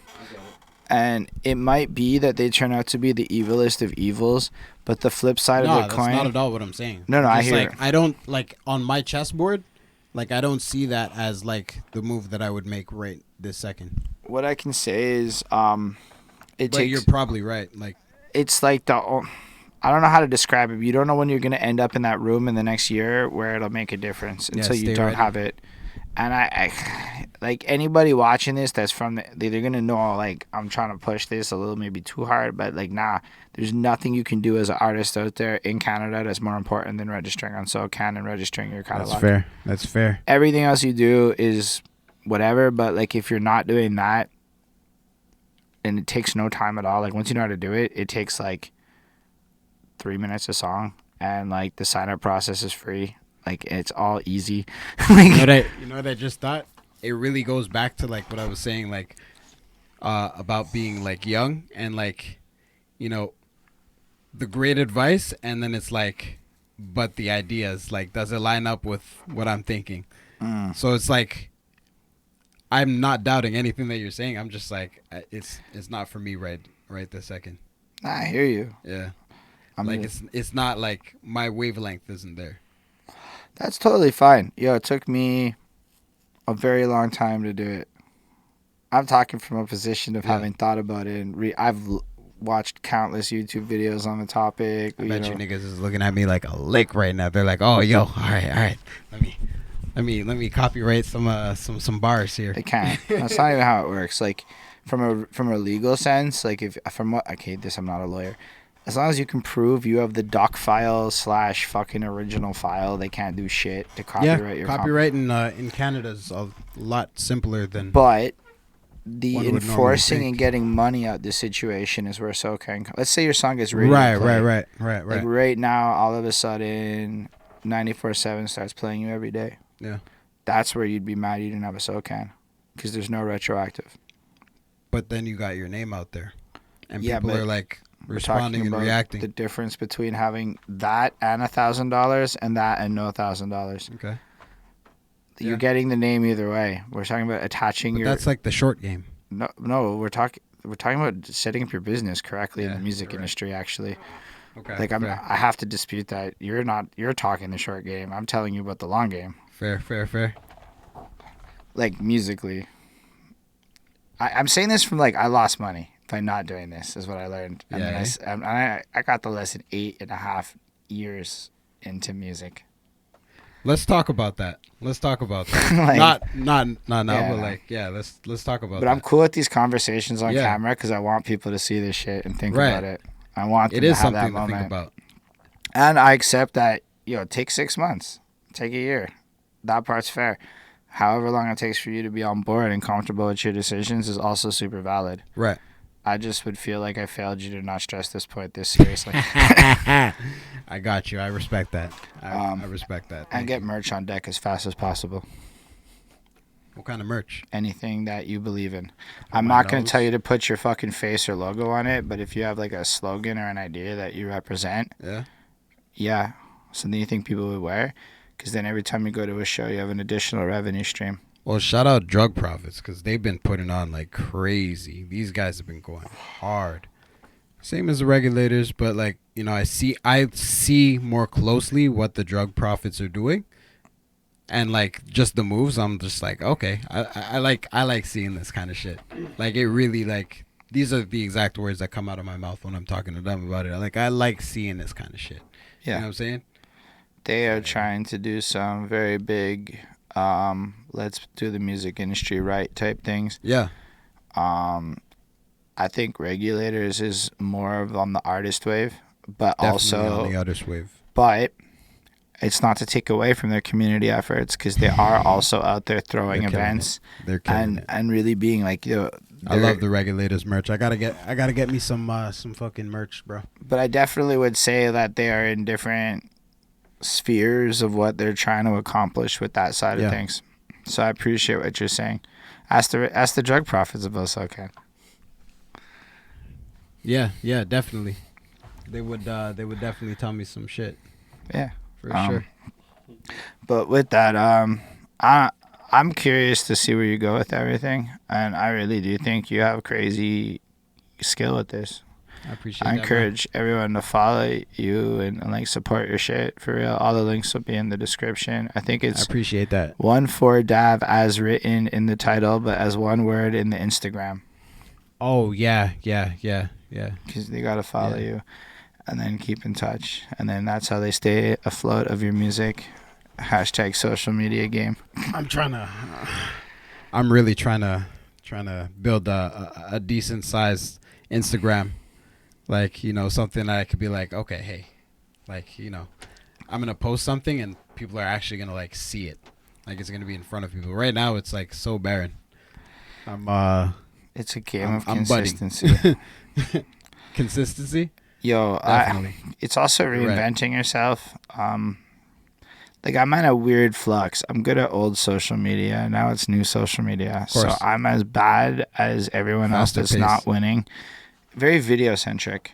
So like I started making day vlogs because I have to know how to do it. I don't even care if people watch them. I just need to literally know how to make these videos and understand the algorithms differently, and like things are changing. But basically you throw shit at the wall until you see what sticks, and then do more of what sticks. Okay. And I don't know what that means for you. It could be anything. But like try things that you're comfortable with. Try video content, try photo content, but whatever sticks, do more of that. Like, I started taking my shirt off because I got more likes. Wow. And then people keep reinforcing the behavior in person. Like, people act like it's right. And boys are the ones. People think it's girls. No, boys get real big reactions if a man takes his shirt off. Not like sex reactions, but they make a big fucking deal out of it, and they seem to care, so. Right. Clearly, it's the move if it sticks in your mind. If that's what you remember, that's what you remember. And like this is a bit of how marketing works, but if you really want to pop a social media off, then legit. It's like that. Then you gotta. Those Reese's commercials, like now everybody thinks like, you see the Reese's in the sunset. That's all they need to say, and then like everybody has this image in their head. Yeah, I like that. Or like the "Are We There Yet?" with Verizon. Or can you hear me now? Sorry. Right. Or I think "Are We There Yet?" Something else. That was Rogers, right? I think it was Verizon, or maybe it was Rogers. There's one with like the blonde haired dude, and then the brown haired dude, and then literally like the blonde hair would always be like one up because he has Rogers or whatever. So there's those kinds of things that stick, and you're looking for that in your brand. In my case, pickles is part of it. Honestly. Definitely. It's the most. It's pickles are actually ham. But you have to like understand. Like for me, inside, I'm going through the same conversations you're having about SoCan. Like, do I really want to? Is this it? Am I the pickle guy now? And like, yes, that is partly true. And people do. Yo, what's up, pickle guy? And you have to, like, there's consequences to success, and it's what it is. Anyway. I could go on for ages, and it's getting a little later because we started later. But for sure. I appreciate having y'all come through for real. Thanks for having us, for real. Like I said, make sure to follow him. Make sure to follow everybody involved. Appreciate those of you that with us through the live as well. I really did enjoy this conversation. I mean, they don't usually go past 2 hours unless they're. Although lately they've all been fun, so they've been going longer. Follow, like, subscribe, all that good shit. If you really fucks what we do, patreon.com/behindthatsuit. Donate so we can get better cameras and it's less blurry, because fuck is everything expensive in this era, which is why you're probably not doing it. But still, patreon.com/behindthatsuit. Appreciate all of you who do support us. Lindell, I'm looking at you. On that note, live long and prosper, everyone. Oh shit. Make that video.